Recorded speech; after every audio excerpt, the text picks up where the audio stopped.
Welcome to Midnight Whispers, the place where headlights cut through more than just fog. They slice into the hidden corners of true horror. Tonight's route winds down a haunted highway infamous for screams under bridges, spectral truckers who tailgate and vanish, and exits that don't exist by daylight. These aren't just spooky stories. They're memories, legends, and first-hand encounters from real people. If you're drawn to the uncanny, subscribe and turn on notifications now. Think of it as keeping your headlights bright in the dark. Buckle up. We're merging into a story you'll never quite leave behind. Story 1. Midnight Train Walker, the old man with the lantern, has been walking those tracks for 100 years. And I was stupid enough to stop my truck and try to help him. It happened on a run through eastern Montana, hauling grain from Billings to Minneapolis. The highway curved around an old railroad depot that looked like it hadn't seen a train since the Great Depression. Rusted tracks stretched into darkness in both directions, and weeds grew between the ties like nature was trying to erase what humans had built there. That's when I saw the light bobbing along the rails. At first, I thought it was just a maintenance worker doing a late-night inspection. Railroad companies still send crews out to check track conditions, even on lines that barely get used. But as my headlights swept across the depot, I got a clear view of the figure walking the tracks, and something about him made my skin crawl. He was an elderly man, probably in his 70s, wearing clothes that looked like they belonged in an old movie. A heavy wool coat despite the warm night, suspenders, and a conductor's cap that sat perfectly on his white hair. In his right hand, he carried an old-fashioned railroad lantern, the kind that burned kerosene and cast a warm yellow glow. But he was walking the wrong direction. The man was moving along the tracks away from town, deeper into the wilderness where the rails disappeared into forest. No maintenance truck in sight, no equipment, nothing that would explain why anyone would be out there at midnight walking into the middle of nowhere. I slowed my rig and pulled onto the shoulder, thinking maybe the old guy was lost or having some kind of medical emergency. Rural Montana can be unforgiving to people who wander off alone, especially at night. I grabbed my flashlight and climbed down from the cab, planning to walk over and check on him. But when I looked back at the tracks, he was gone. The lantern light had vanished completely. I swept my flashlight beam along the rails in both directions, but saw nothing except empty tracks stretching into darkness. The man had simply disappeared, as if he had never been there at all. I stood there for several minutes, listening for footsteps or voices, but heard only the night sounds of insects and wind through the trees. Maybe he had stepped behind the depot building or wandered into the brush beside the tracks. Or maybe my eyes were playing tricks after too many hours on the road. I was about to get back in my truck when I saw the light again. The lantern was moving along the tracks in the same spot where I had first seen it, bobbing gently as the old man walked his mysterious route into the wilderness. This time I watched more carefully, and I could see him clearly in the yellow glow of his lamp. The same elderly figure in outdated clothes, walking with the steady pace of someone who had made this journey countless times before. I called out to him, but he showed no sign of hearing me. Just kept walking along those abandoned tracks, his lantern casting dancing shadows on the railroad ties. I started walking toward him, my boots crunching on gravel, but the distance between us never seemed to change. No matter how fast I walked, he remained the same number of yards ahead of me. Then he stepped off the tracks and vanished into the forest. The lantern light flickered between the trees for a moment, then disappeared completely. I reached the spot where he had left the rails and found no footprints in the soft earth, no broken branches, no sign that anyone had passed that way. I was starting to think I needed more sleep and less caffeine.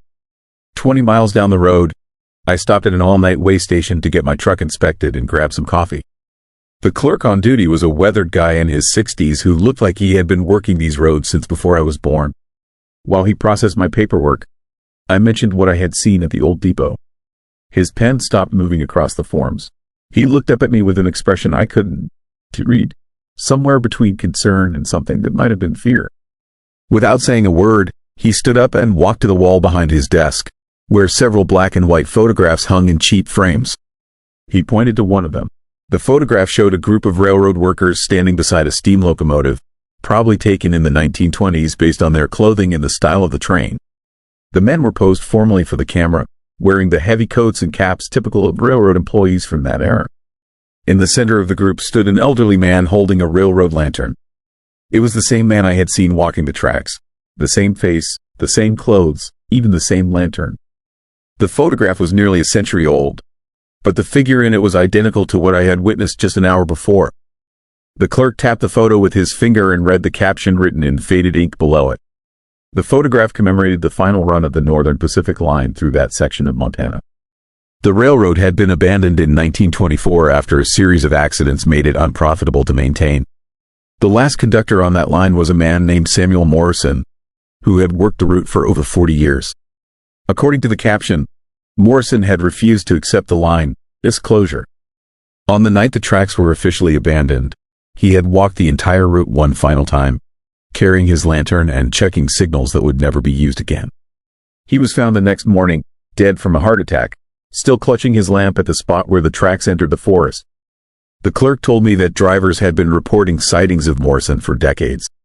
Always the same description: an elderly conductor walking the abandoned tracks with his lantern, following the route he had protected for so many years.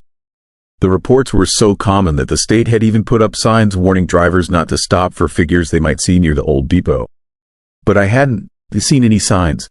The clerk pulled out a map and showed me the route the abandoned railway had followed. It cut through some of the most remote wilderness in Montana, crossing ravines and following mountain passes that were now completely inaccessible by road. The tracks themselves had been pulled up decades ago, but Morrison apparently didn't. Do you know that? He was still walking his route, still checking on a railroad that existed only in whatever realm the dead inhabit. As I prepared to leave the way station, the clerk gave me a warning that made my blood run cold. He told me that Morrison wasn't just a harmless ghost walking his old beat.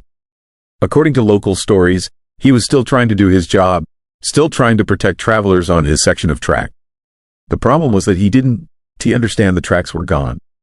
Drivers who stopped to help him, who tried to follow him into the forest, sometimes got led deep into the wilderness following lantern light that would suddenly disappear. Search and rescue teams had found cars abandoned near the old depot, their owners missing, as if they had simply walked off into the night and never come back.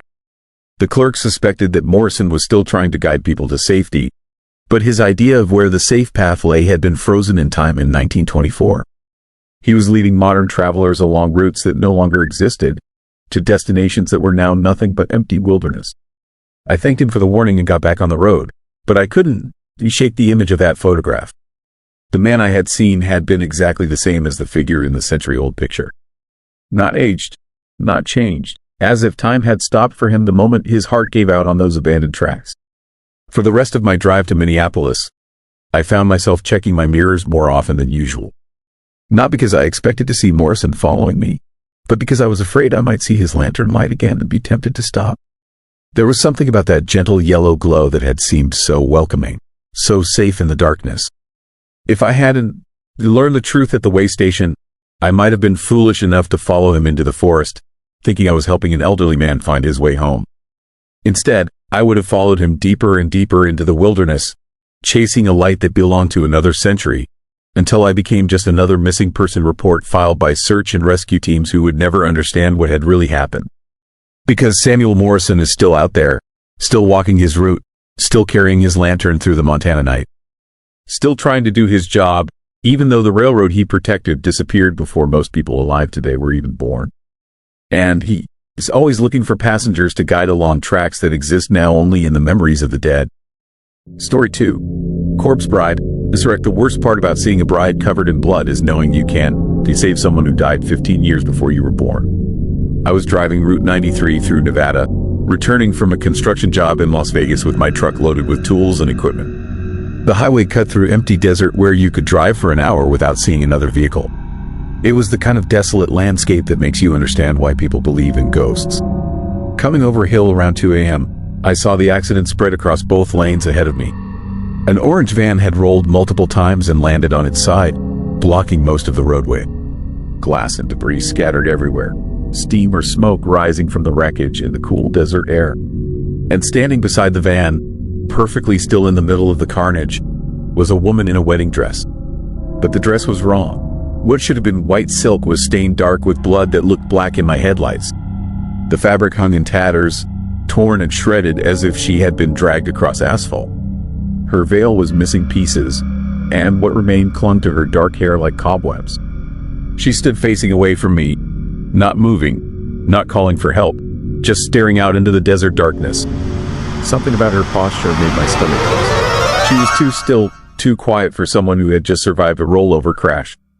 I hit my brakes hard and pulled onto the shoulder, grabbing my phone to call 911. This was bad. Really bad. The van looked like it had been tumbling for hundreds of feet. And if this woman was the only survivor, she was probably in shock and needed immediate medical attention. But when I looked up from dialing, the road was empty. No van, no debris, no woman in a blood-stained wedding dress. Just empty asphalt stretching into darkness in both directions. The highway was completely clear, as if nothing had ever happened there. I sat in my truck for several minutes, staring at the spot where the accident had been. My headlights illuminated nothing but empty road and the desert beyond. No skid marks, no broken glass, no evidence that a vehicle had ever crashed there. I got out and walked to the exact location where I had seen the overturned van. The asphalt was smooth and unmarked. No gouges from metal scraping against stone. No oil stains or coolant puddles. Nothing to suggest that any kind of accident had occurred. But I knew what I had seen. The image was burned into my memory with perfect clarity. The orange van on its side, steam rising from the engine, and that woman in her ruined wedding dress standing motionless in the wreckage like some kind of tragic statue. I called 911 anyway, thinking maybe the accident had happened somewhere else and I was confused about the location. The dispatcher was polite but firm. No accidents reported on Route 93. No emergency calls from that area. She suggested I might have seen a mirage or been more tired than I realized. But I knew the difference between exhaustion and what I had witnessed. The next morning, I stopped at a truck stop in Ely and mentioned what I had seen to the clerk while paying for gas. The woman behind the counter went very quiet when I described the location in the orange van with the woman in the wedding dress. She told me I wasn't the first person to report seeing that exact scene. Drivers had been calling in the same accident for years. Always the same details. An orange van rolled over on Route 93. A woman in a blood-stained wedding dress standing beside it. But whenever police or emergency crews responded, they found nothing. Just empty highway. The clerk pulled out a manila folder from under the counter, filled with newspaper clippings and incident reports. She had been collecting stories about the phantom accident for over a decade, ever since her own husband had seen it and nearly driven himself crazy trying to convince people it was real. The oldest clipping was from 2008, a headline that made my blood turn cold. Wedding party killed in desert crash. The article described a terrible accident that had happened on Route 93, exactly where I had seen the woman.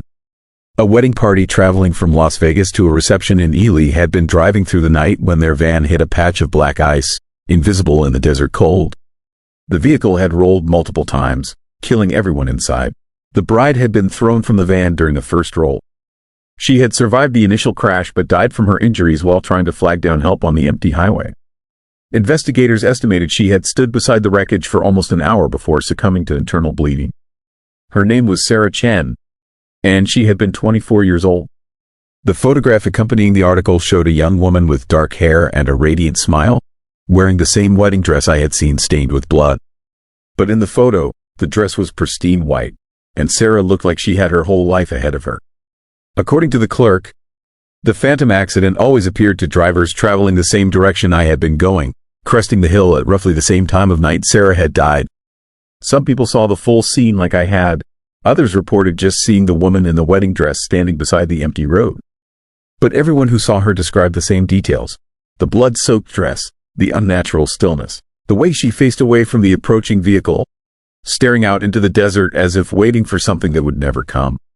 The clerk believed Sarah was trapped in the moment of her death, endlessly reliving those final minutes beside the wreckage, hoping someone would stop to help her. But she was asking for assistance that was 15 years too late. What disturbed me most was learning that several drivers who had seen Sarah's ghost had become obsessed with the story. They would return to that stretch of highway night after night, hoping to see her again, convinced they could somehow save her if they were just prepared enough or quick enough to respond. One driver had been found dead beside his truck at that exact spot, apparently having suffered a heart attack while standing on the empty highway. Another had been hospitalized after driving his car off the road while trying to avoid hitting Sarah's phantom van. The woman in the truck stop warned me not to go back there. She said Sarah's ghost didn't disappear to passing drivers. She called to them, made them want to help her, to save her from a fate that had already been sealed years before. But some people couldn't resist the urge to try. I promised the clerk I would stay away from that stretch of Route 93, but I knew I was lying even as I said the words. The image of Sarah Chen standing in her ruined wedding dress was haunting me. I kept thinking about those final minutes of her life, alone on a dark highway, bleeding internally while she waited for help that came too late. 3 days later, I found myself driving Route 93 again, telling myself I was just taking the most direct route back to California. But I knew the real reason I was there. I wanted to see her again. I wanted to try to help her, even though my rational mind understood the impossibility of saving someone who had been dead for 15 years. I crested the hill at exactly 2 a.m., driving the same speed I had been traveling when I first saw the accident. The road ahead was empty, just dark asphalt stretching toward distant mountains. For a moment, I thought maybe the phantom only appeared once to each person. Then I saw the orange van rolling in slow motion across both lanes, metal screaming against asphalt as it flipped end over end before coming to rest on its side. Steam rose from the wreckage, and Sarah Chen stood beside it in her blood-stained wedding dress, facing away from me just as she had before.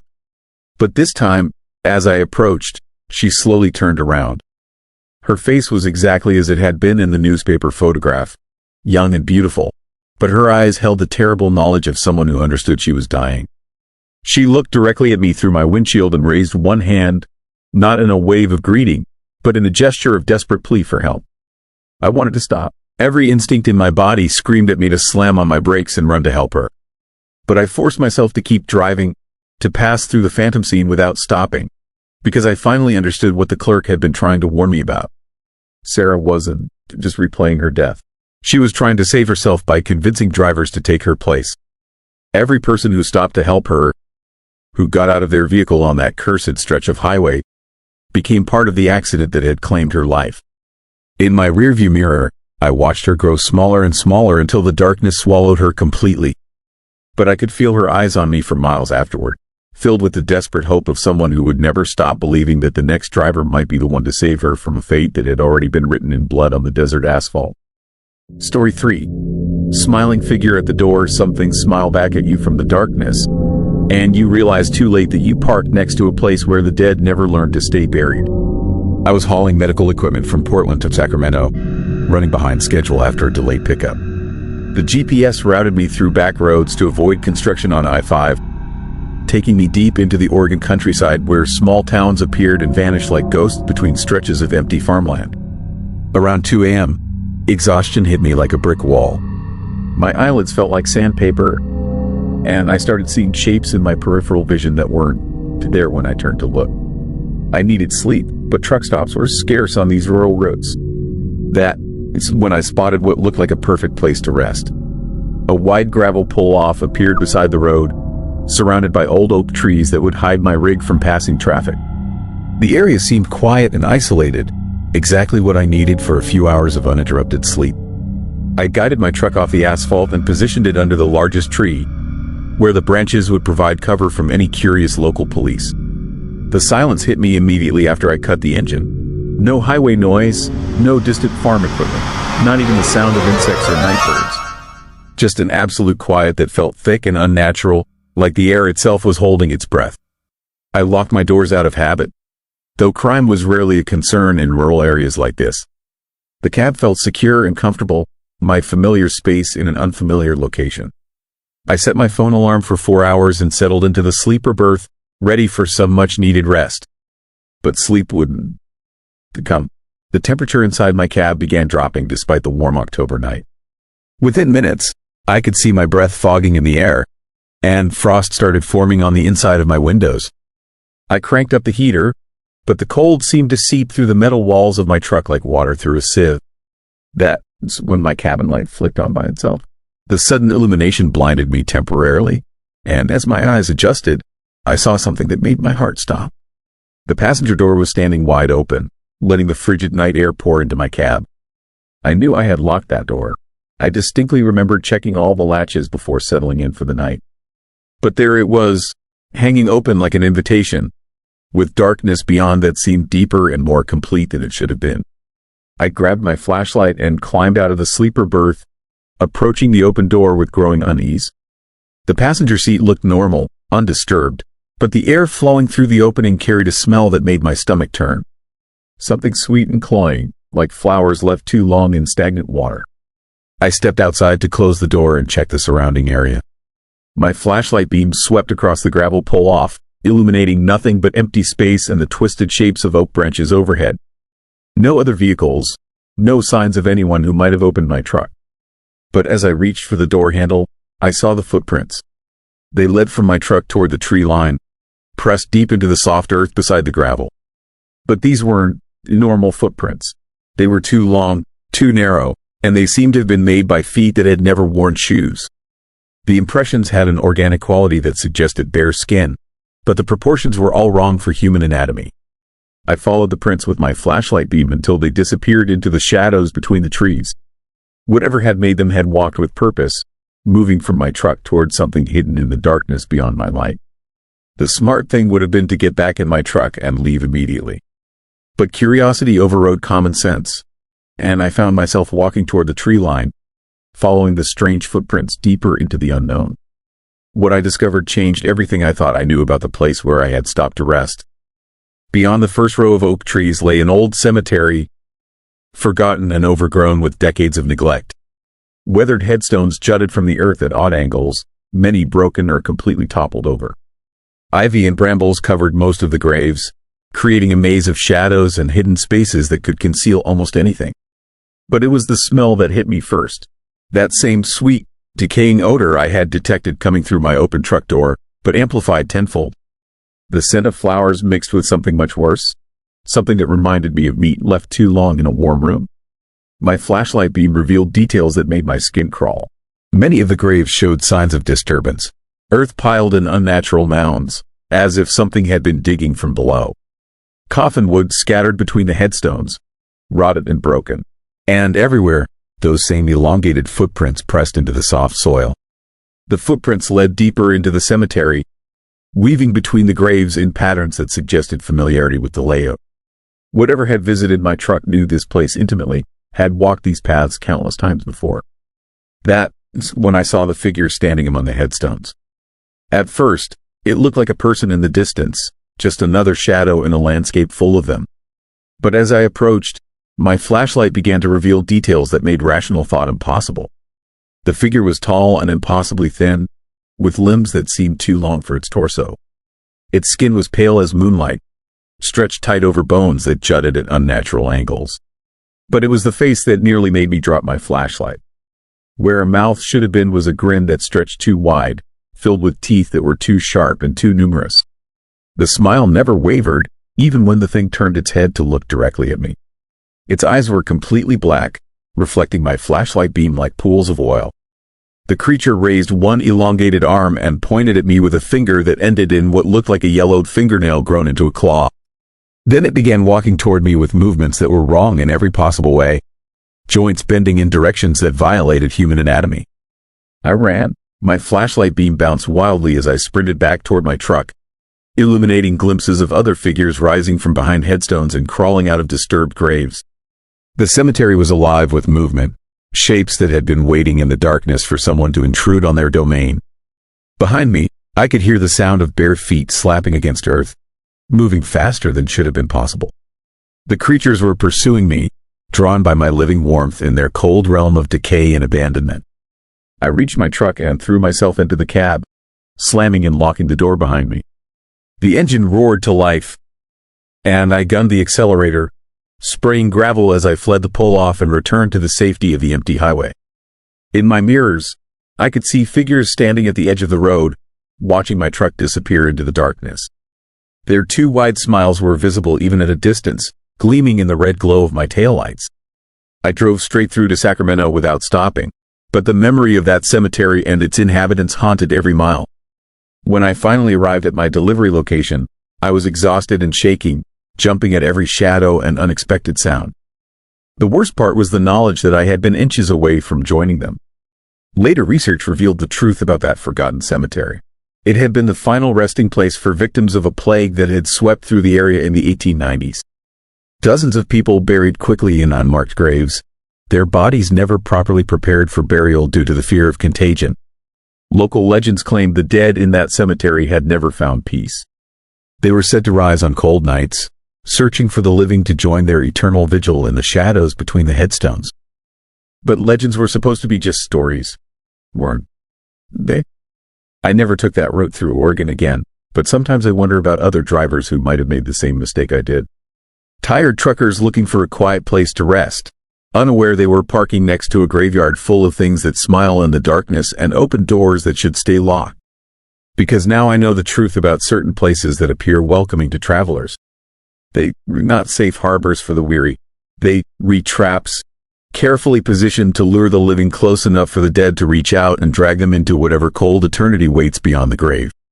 And somewhere in rural Oregon, that cemetery is still there, hidden behind a grove of oak trees next to a gravel pull-off that looks like the perfect place to rest. The creatures are still waiting, still smiling their two wide grins, still hoping for another visitor who doesn't realize where they stopped until it was too late to leave.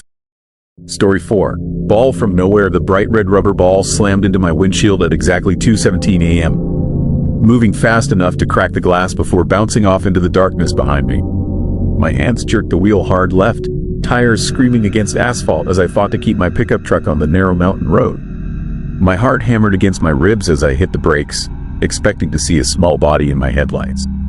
Kids chase balls. Kids run into roads. Kids get hit by trucks driven by exhausted construction workers heading home from double shifts. But there was nothing, just the empty road stretching ahead, flanked by walls of pine trees that seemed to swallow my headlight beams whole. I sat there for 30 seconds, engine idling, waiting for movement. For a crying child to emerge from the tree line. For parents to come running. For anything that made sense. The crack in my windshield spread slowly across my field of vision like a frozen lightning bolt. I had been driving this stretch of Highway 9 through the Cascade Mountains for 3 years, ever since taking the job at the lumber mill in Packwood. 47 miles of winding road through dense forest, with maybe 6 houses total scattered along the route. At this hour, in this section, there were no houses at all.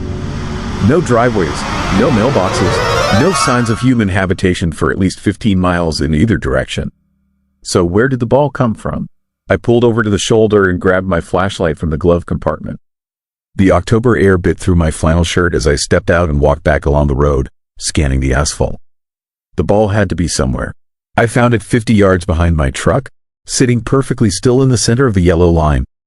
A standard red rubber playground ball, the kind you find in any elementary school. Under my flashlight beam, it looked brand new. No scuffs, no dirt, no wear marks despite bouncing off a moving vehicle and hitting pavement. The force required to launch that ball into my path would have been tremendous. It hit my windshield traveling at least 60 miles per hour in the opposite direction. Someone or something in those trees had hurled it with the strength of a professional pitcher. I picked up the ball and examined it under the light. Completely smooth. No manufacturer markings. No identifying features of any kind. Just bright red rubber that felt slightly warm to the touch despite the cold mountain air. A branch snapped somewhere in the forest to my left.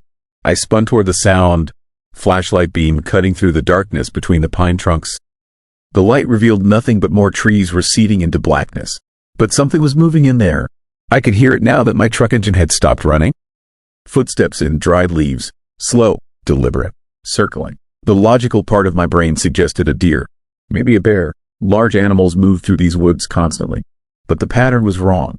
Too rhythmic, too purposeful, and too bipedal. I backed toward my truck, ball still in my hand. Flashlight sweeping left and right across the tree line. The footsteps stopped. Complete silence returned to the mountain road, broken only by the distant hum of my idling engine. That silence felt worse than the footsteps. I climbed back into the cab and locked the doors, a reflex that felt foolish until I remembered I was alone on a mountain road at 2 a.m. with something watching me from the forest. The ball sat on my passenger seat like evidence of a crime I couldn't understand. The smart move was to drive home and forget this happened. Chalk it up to fatigue and an overactive imagination. Replace the windshield. Tell my wife I hit a pothole too hard. Instead, I found myself studying the tree line in my mirrors, looking for movement, looking for answers. That was when I noticed the other cars. 3 sets of headlights, spaced about a quarter mile apart, sitting motionless on the road behind me. Just sitting there in the darkness like they had been there for hours. No hazard lights, no movement, just the steady glow of headlamps pointed in my direction. My mouth went dry. In 3 years of driving this route, I had maybe encountered a dozen other vehicles total during my late-night commute. Now there were 3 cars behind me at 2:30 a.m. on the most isolated stretch of mountain highway in Washington state. I put the truck in drive and accelerated slowly, watching my mirrors. The headlights followed, maintaining their spacing, maintaining their distance. Not gaining, not falling back, just following. The ball felt heavier in my peripheral vision, like it was pulling my attention away from the road. I glanced at it and froze. There were words on it now. Faint letters pressed into the rubber surface, visible only when the light hit them just right. I could make out the first few characters. Find me. My hand started shaking. I pulled over again and grabbed the ball, holding it directly under my dome light. The message was clear now, embossed into the rubber like it had been there all along. Find me before they do. The headlights behind me had stopped when I stopped. Still maintaining their distance, still watching, I rolled down my window and shouted into the forest. What do you want? My voice echoed off the trees and died. No response, but somewhere in that darkness, something laughed. Not a human laugh, something else, something that found my fear amusing. The ball was getting warmer in my hands. Hot, actually, hot enough to hurt. I dropped it on the passenger seat and watched steam rise from where it had touched my palms. That was when the first headlight went out behind me. Then the second, then the third, one by one. The lights died until the road behind me disappeared into absolute darkness. But I could still hear them. 3 engines, idling in the night, waiting. I pressed the accelerator and my truck lurched forward, tires spinning on loose gravel as I fought to get back on the asphalt.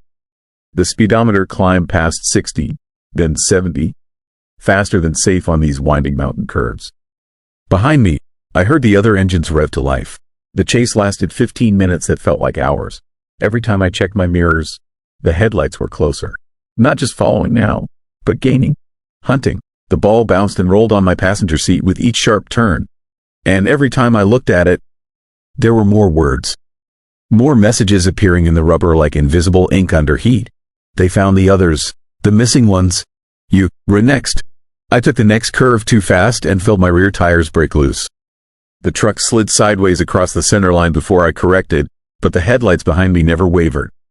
Never fell back. They moved through those curves like they knew every twist and turn better than I did. Like they had driven this road 1,000 times before. The Packwood exit appeared ahead, glowing under a single streetlight.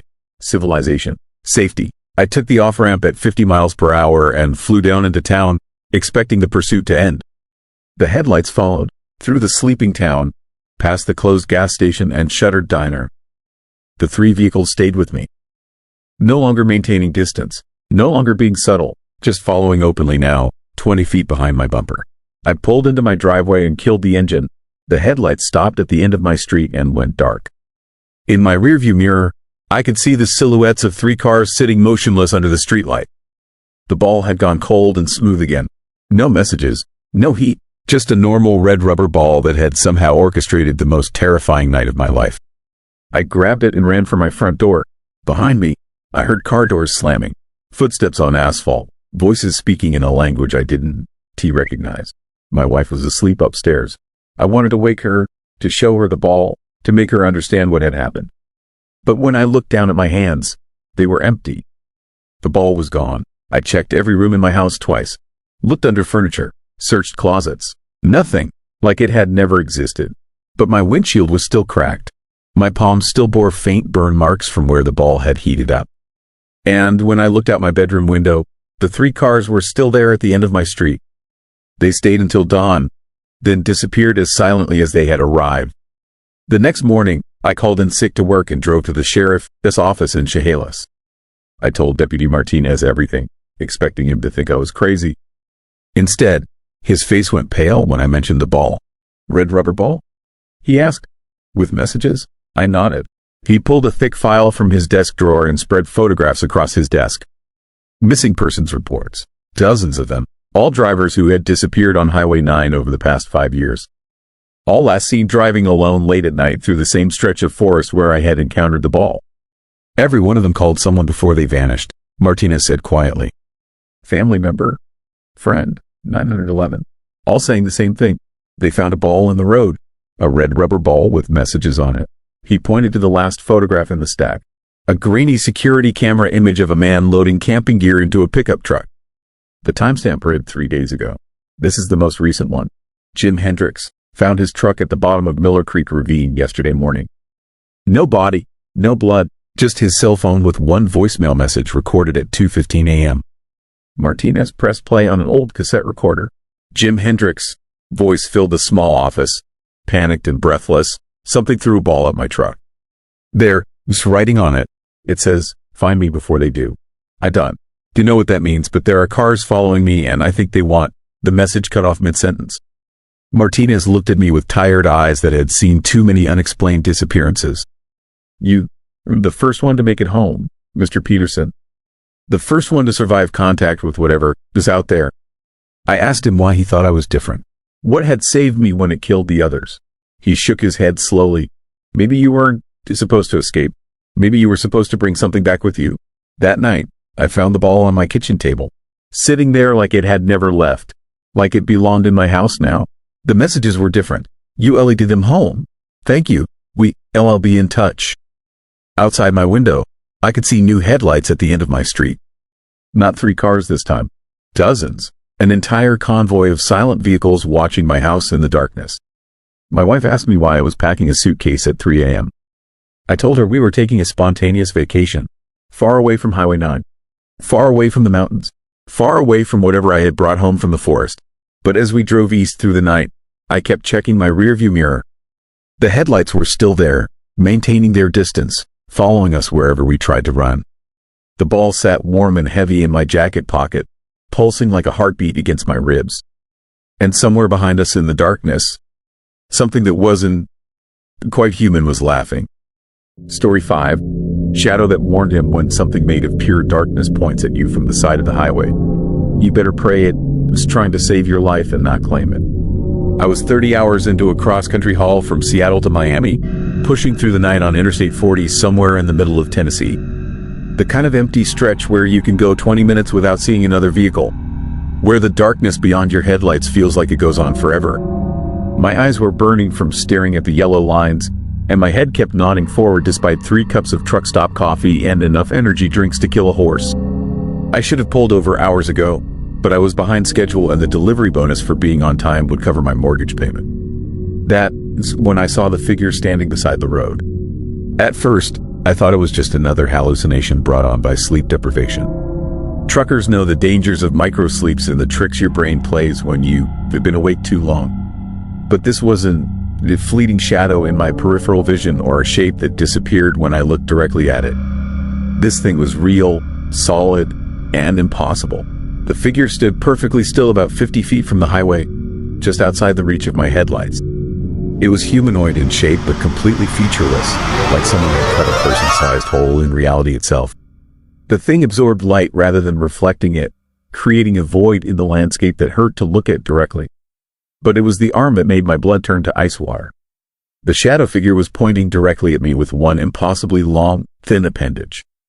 Not waving, not gesturing vaguely in my direction, but pointing with the precise intent of someone who had been waiting specifically for my truck to pass by. The moment I saw that pointing arm, every trace of exhaustion vanished from my body. Adrenaline flooded my system like electricity, snapping me completely awake in a way that no amount of caffeine ever could. My heart hammered against my ribs, and my hands gripped the steering wheel so tight my knuckles went white. I blinked hard, expecting the figure to disappear like any normal hallucination would. But when I opened my eyes, it was still there, still pointing, and now it seemed closer to the road than before. Then it vanished, not gradually, not fading away, but gone in an instant like someone had switched off a light. 1 second it was there, the next second there was nothing but empty roadside and darkness.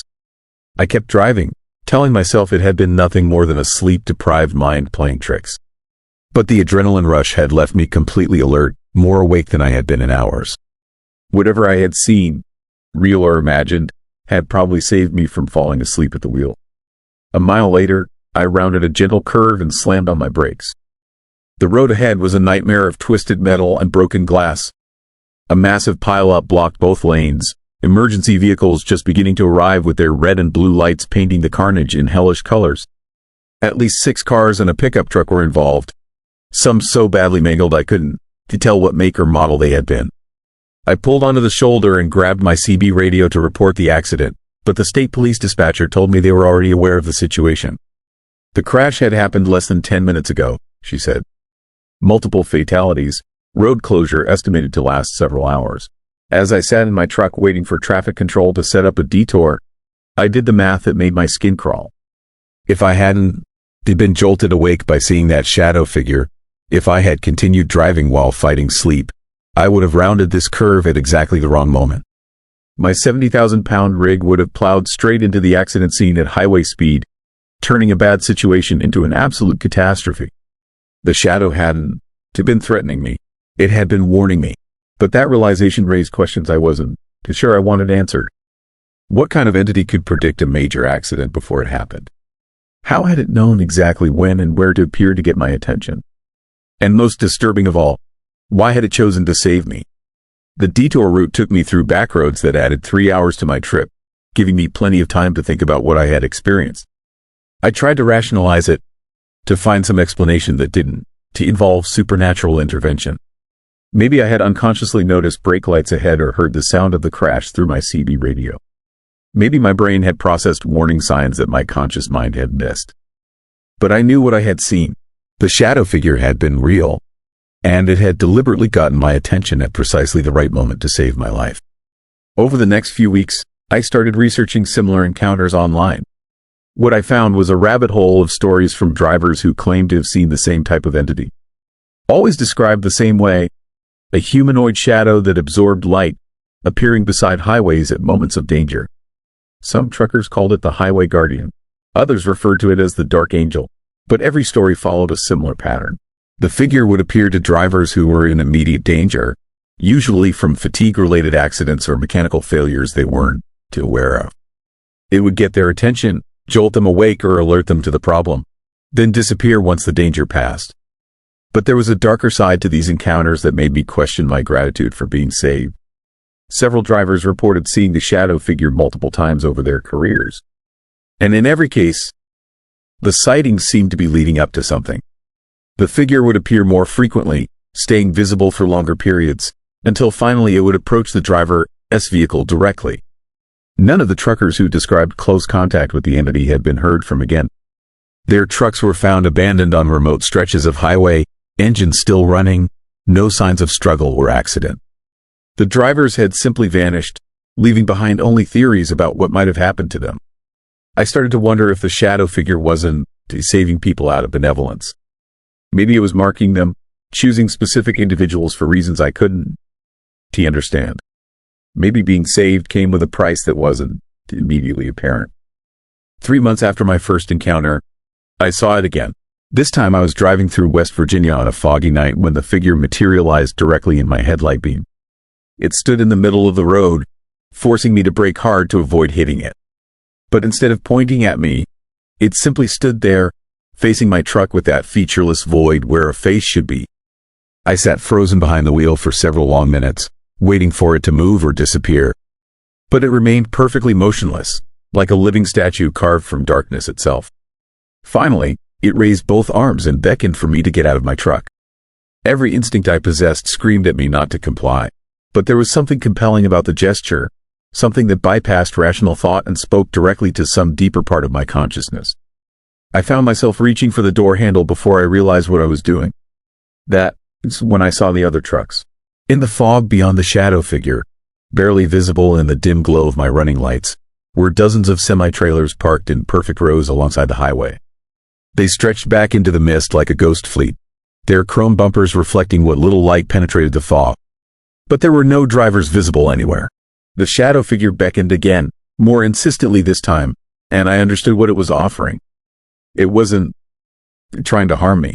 It was inviting me to join something, to become part of a community of drivers who had been chosen for reasons beyond my comprehension. All I had to do was step out of my cab and walk into the fog.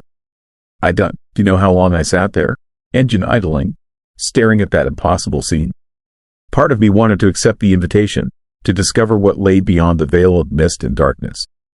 But a stronger part of me, the part that had kept me alive through decades of dangerous roads, told me to run. I put my truck in reverse and backed away from the figure, never taking my eyes off its featureless form. It didn't try to follow or stop me. It just stood there watching as I turned around and drove away as fast as the fog would allow. When I looked in my mirrors, everything was gone. The shadow figure, the rows of abandoned trucks, even the fog had lifted, leaving nothing but empty highway under a clear night sky. I never saw the highway guardian again after that night, but I know it. It's still out there. Still appearing to drivers in moments of danger, still saving lives and marking souls for whatever purpose guides its existence. Sometimes I wonder if I made the right choice by driving away. Maybe I missed an opportunity to understand something profound about the nature of death and salvation on America's highways. Maybe those other drivers found something better than the lonely life of endless miles and truck stop coffee. But then I remember the rows of empty trucks disappearing into the fog, and I know I made the only choice I could live with. Because whatever the highway guardian was offering, it came with a price I wasn't ready to pay. And somewhere out there, on dark stretches of interstate where tired drivers fight to stay awake, that shadow figure is still pointing at the chosen few. Still saving lives, still collecting debts, still with us on this dark stretch. If you're feeling the chill, subscribe and tap the bell so you won't miss the next ride. And whisper back.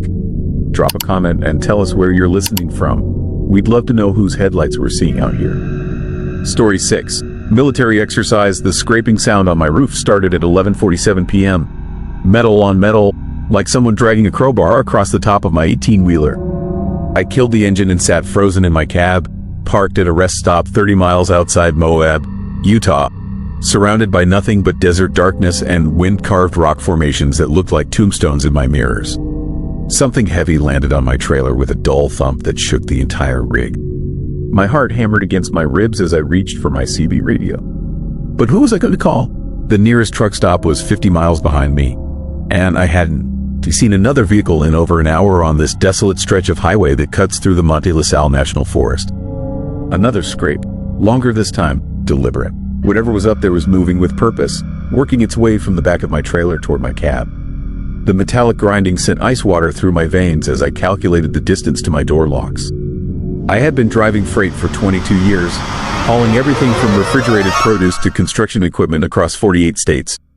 I knew every truck stop, every way station, every mile of interstate from Seattle to Miami. But I had never experienced anything like this. The footsteps above my head were too heavy to be human, too rhythmic to be an animal. They moved in a pattern that suggested intelligence, like someone conducting a methodical search of my cargo. I fumbled for my flashlight and cracked the driver's side window just enough to aim the beam upward. The light revealed nothing but the curved aluminum roof of my trailer, unmarked and undisturbed. But I could still hear movement up there, clearer now with the window open. Not just footsteps, multiple sets of them. At least 3 figures were walking around on my truck. My mouth went dry as I considered the possibilities. Hijackers, drug runners, human traffickers who thought my refrigerated trailer contained something more valuable than the load of frozen beef I was hauling from a packing plant in Colorado to a distributor in Phoenix. The smart move was to start the engine and get the hell out of there. But something held me back. A nagging feeling that running would be the worst possible choice. That whatever was on my roof was waiting for exactly that reaction. The scraping stopped. Complete silence returned to the desert night, broken only by the distant howl of wind through the Red Rock canyons. The absence of sound felt more menacing than the noise had been. I waited 30 seconds, a minute, 2 minutes, nothing. Then my cab shook as something landed hard on the hood of my truck. I hit the ignition and floored the accelerator without thinking. The diesel engine roared to life as I flipped on my high beams, illuminating the rest stop in harsh white light. What I saw made my blood freeze. 6 figures in full military gear stood scattered around my truck like they had just rappelled down from the darkness above. Army Reserve patches on their uniforms, night vision goggles pushed up on their foreheads, assault rifles slung across their backs. They raised their hands in a universal gesture of peace as my headlights swept over them. The apparent leader, a sergeant with weathered features and graying temples, walked toward my cab with his palms visible. He looked exactly like what you would expect from a career military man. Professional, competent, apologetic, but his eyes were wrong. Even at 20 feet, even in the harsh glare of my headlights, I could see that his eyes were completely black. No iris, no pupil, just solid obsidian orbs that reflected my truck. His lights like polished stone. I rolled down my window as he approached, trying to keep my voice steady. He explained that they were conducting a nighttime training exercise in the area. Urban warfare scenarios. My truck had been mistaken for a prop vehicle placed by their commanding officers. His words sounded perfectly reasonable. His tone was calm and professional. His explanation made logical sense. The Army Reserve conducted training exercises in remote areas all the time.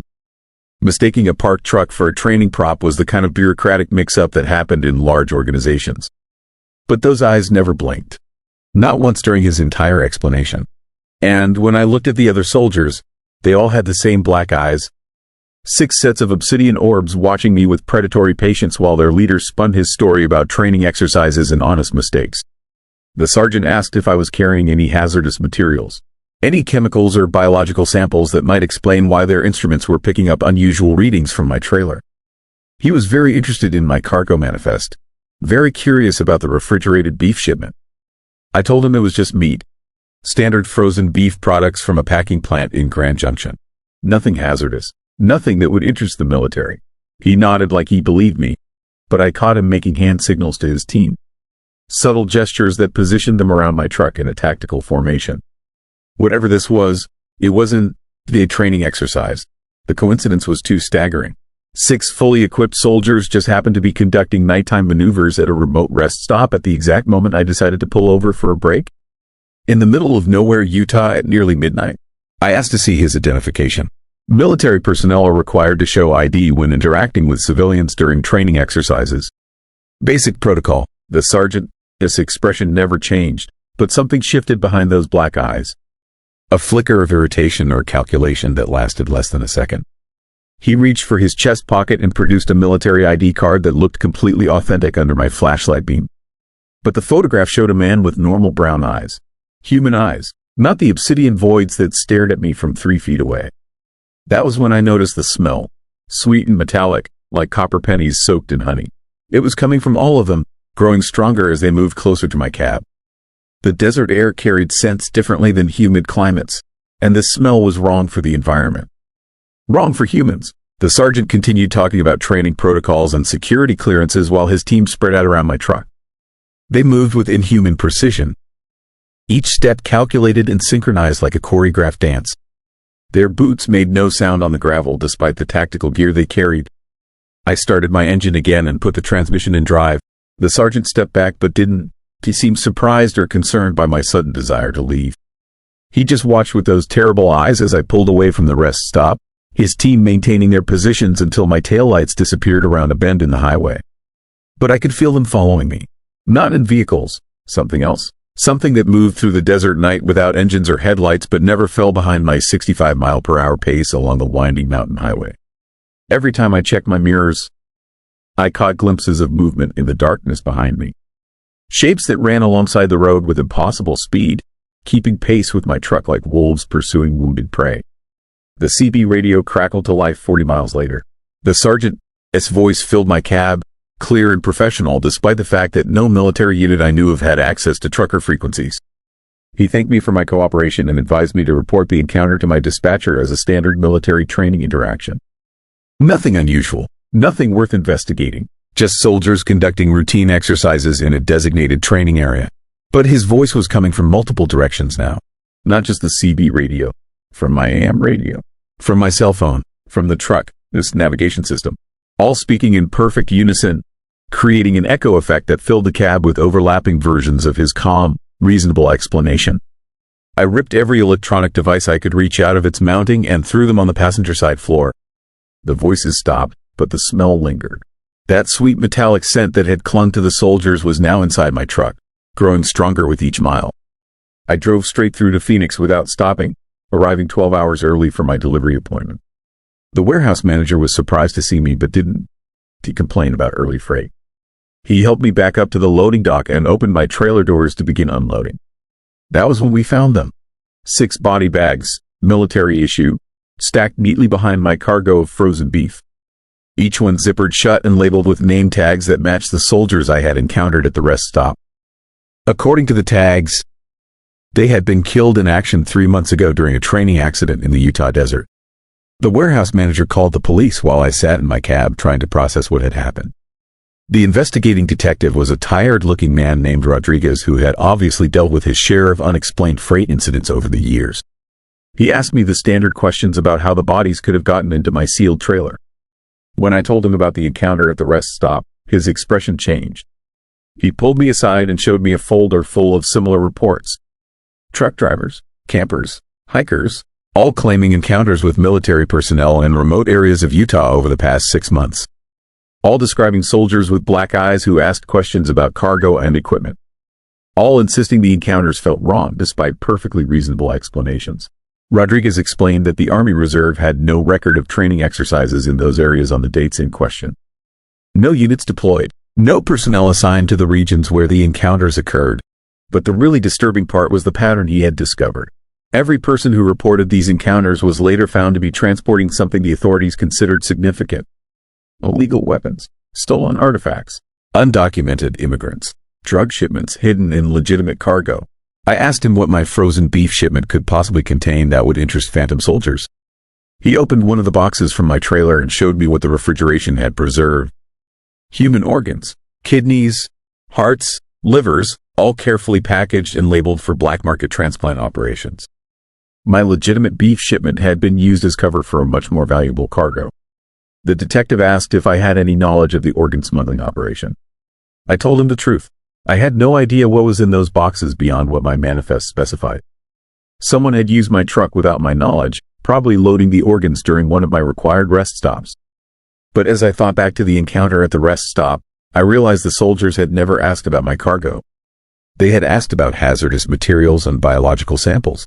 They had known exactly what was in my trailer before I did. Rodriguez released me after 6 hours of questioning, but advised me to be careful on future runs through Utah. Whatever was happening in those desert mountains wasn't finished. The encounters were increasing in frequency, and the authorities had no way to predict where they would happen next. I took his advice and started avoiding Utah routes entirely. But it didn't matter. 3 weeks later, I had another encounter on a lonely stretch of highway outside Flagstaff, Arizona. The same black-eyed soldiers, the same professional explanations, the same sweet metallic smell that clung to my truck for days afterward. This time they left something behind. A small metal device attached to my trailer, this undercarriage. When I had it examined by a mechanic in Tucson, he told me it was unlike anything he had ever seen. Not GPS, not a tracking device, something else entirely. Something that seemed to be monitoring not just my location, but my cargo. Learning my routes, studying my patterns, preparing for the next encounter. I quit long-haul trucking last month and took a local job delivering auto parts around Phoenix. But I still see them sometimes, standing at the edges of parking lots or rest stops, watching me with those obsidian eyes that reflect headlights like mirrors. They are waiting for something, searching for something, and I have the terrible feeling that whatever they want, they are getting closer to finding it. The device is still attached to my truck. I have tried everything to remove it, but it seems to regenerate overnight no matter how thoroughly I destroy it. Like it has become part of the vehicle itself. And lately, I have started having dreams about the Utah desert. Dreams where I am not driving through it, but buried beneath it, surrounded by others who made the mistake of carrying the wrong cargo through the wrong stretch of road at the wrong time. In these dreams, the soldiers are not hunting smugglers or criminals. They are collecting something much more valuable. Something that explains why their eyes are black and why they smell like copper and honey. Something that lives in the spaces between what we think we know and what actually waits for us in the darkness of empty highways. I wake up every morning with the taste of desert sand in my mouth and the sound of footsteps on my roof. Story 7. Jester on the median. I should have kept driving. That is what haunts me most about that night 3 months ago. Not the impossible acrobatics or the vanishing act. Not even the sound those bells made in the rain. It's knowing that I could have just pressed the gas pedal and never looked back. But I didn't. And now I wish I had never seen what lives between the lanes of Interstate 40. The rain started around Flagstaff, coming down in sheets that turned my windshield wipers into a useless dance against the deluge.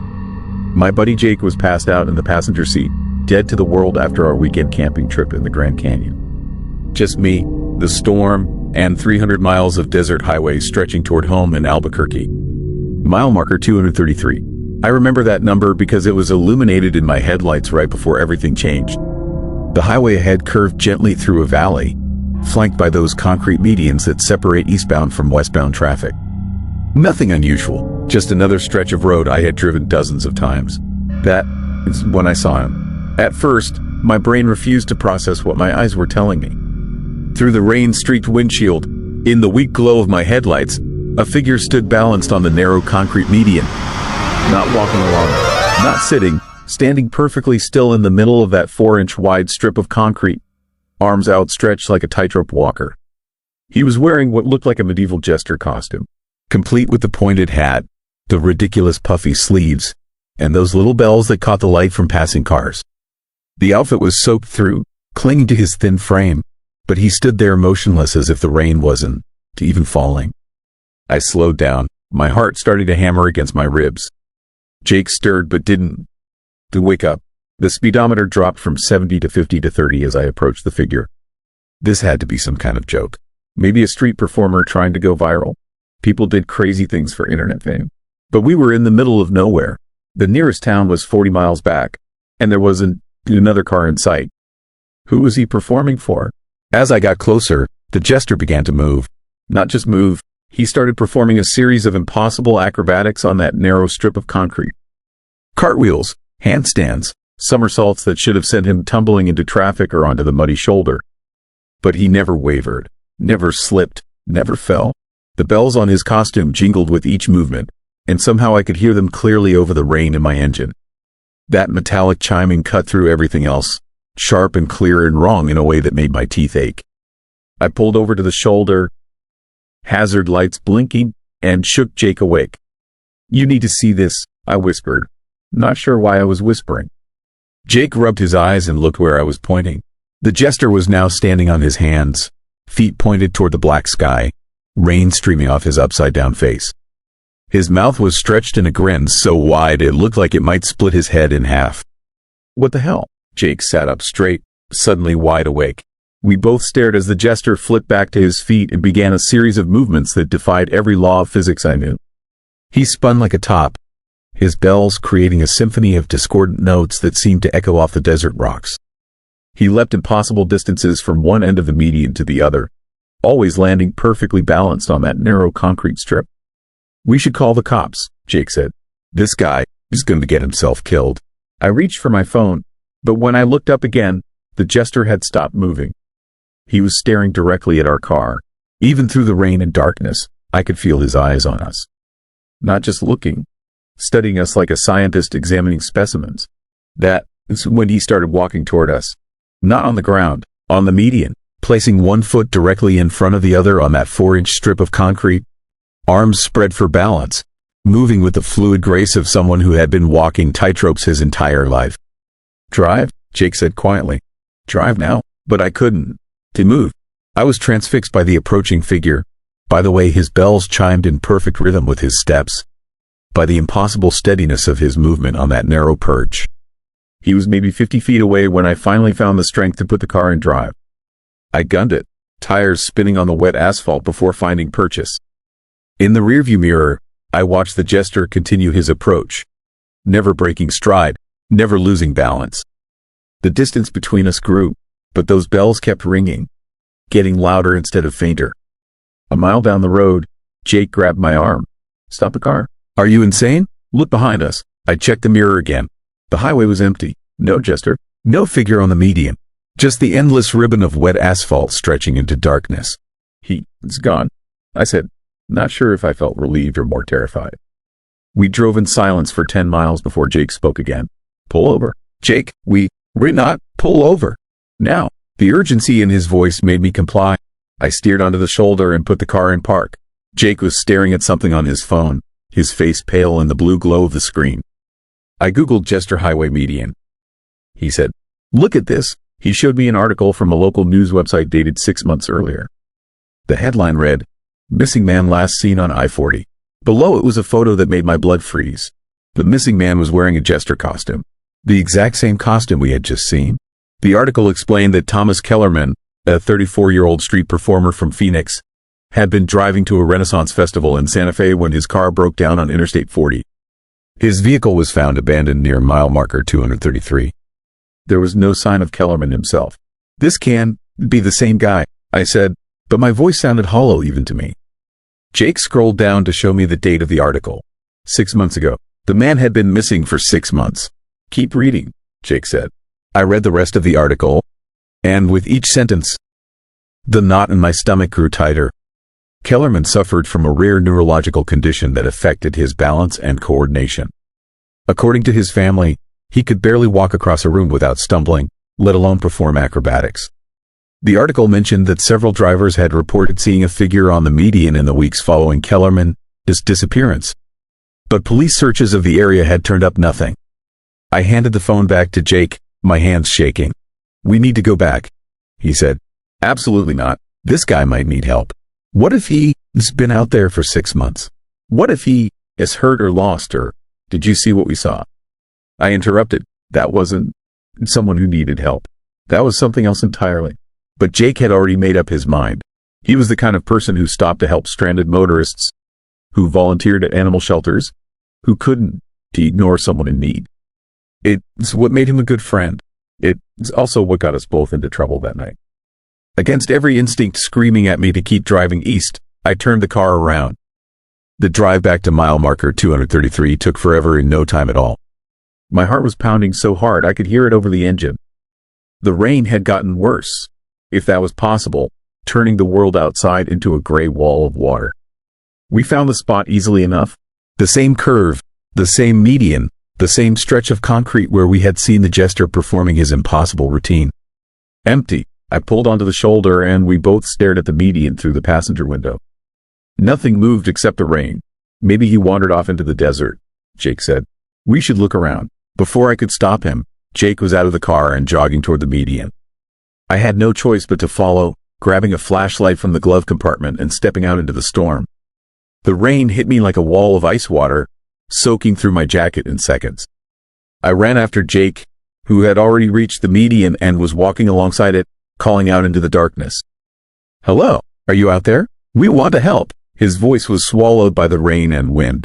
I caught up to him and grabbed his shoulder. "This is insane, Jake. There's nobody here." "Then explain that," he said, pointing down at the median.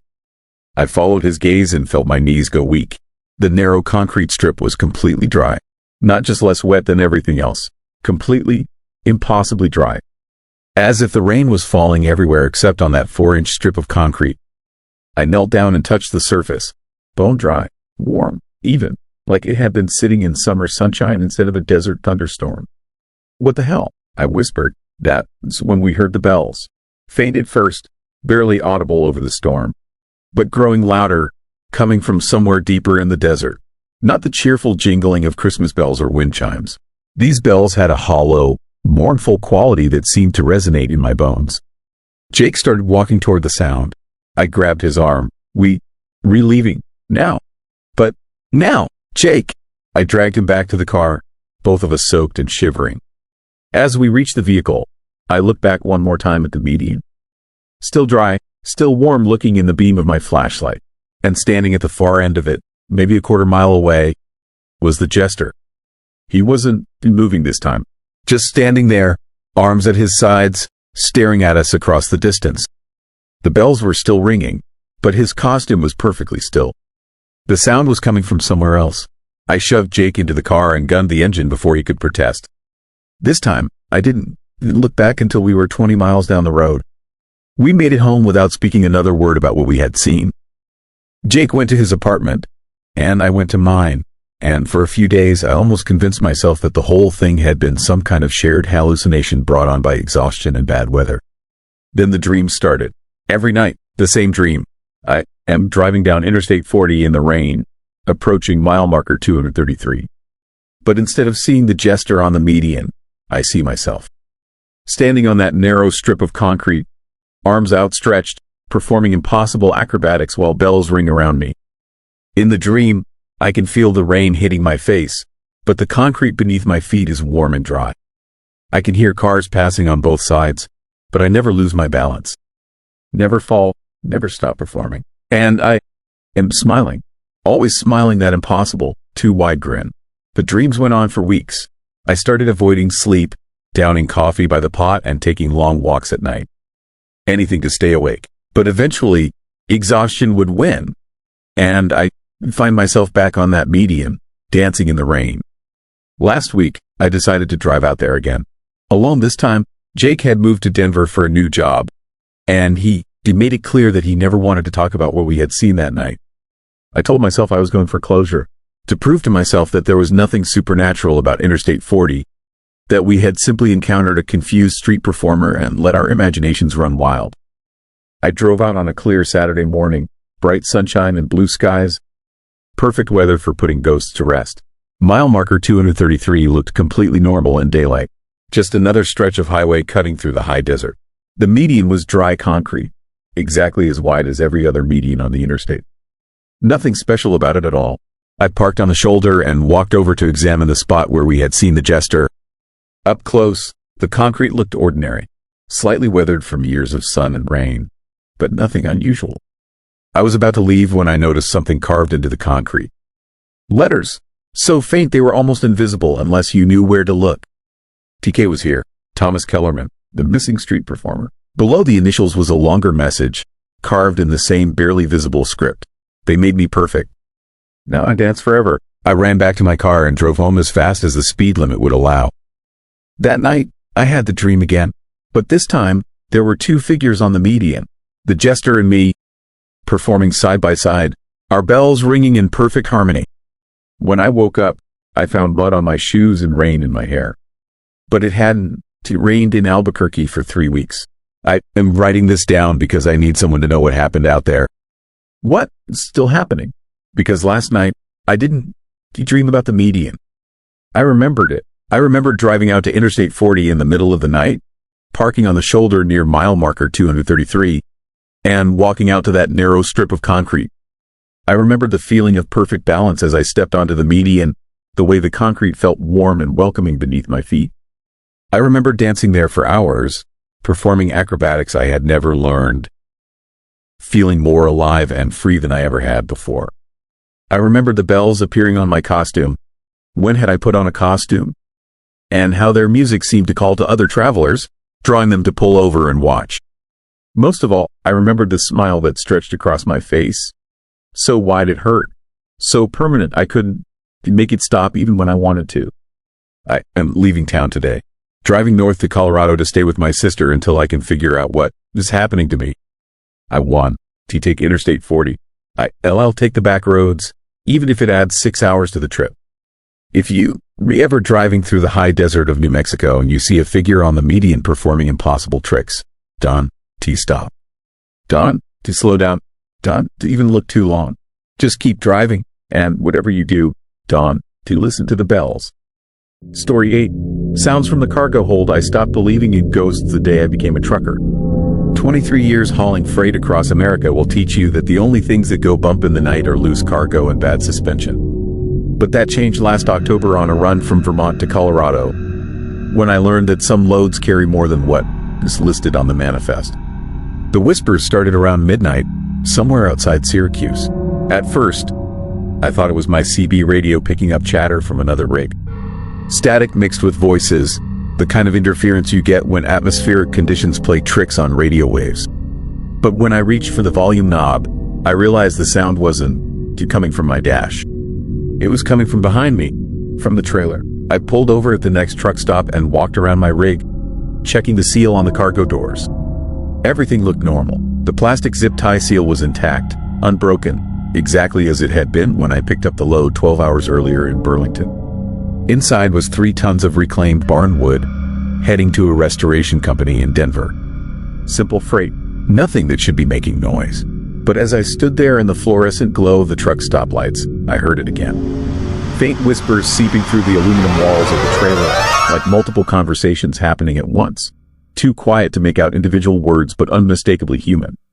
I climbed back into the cab and tried to ignore it. 23 years on the road teaches you that imagination can be your worst enemy during those long, dark hours between sunset and sunrise.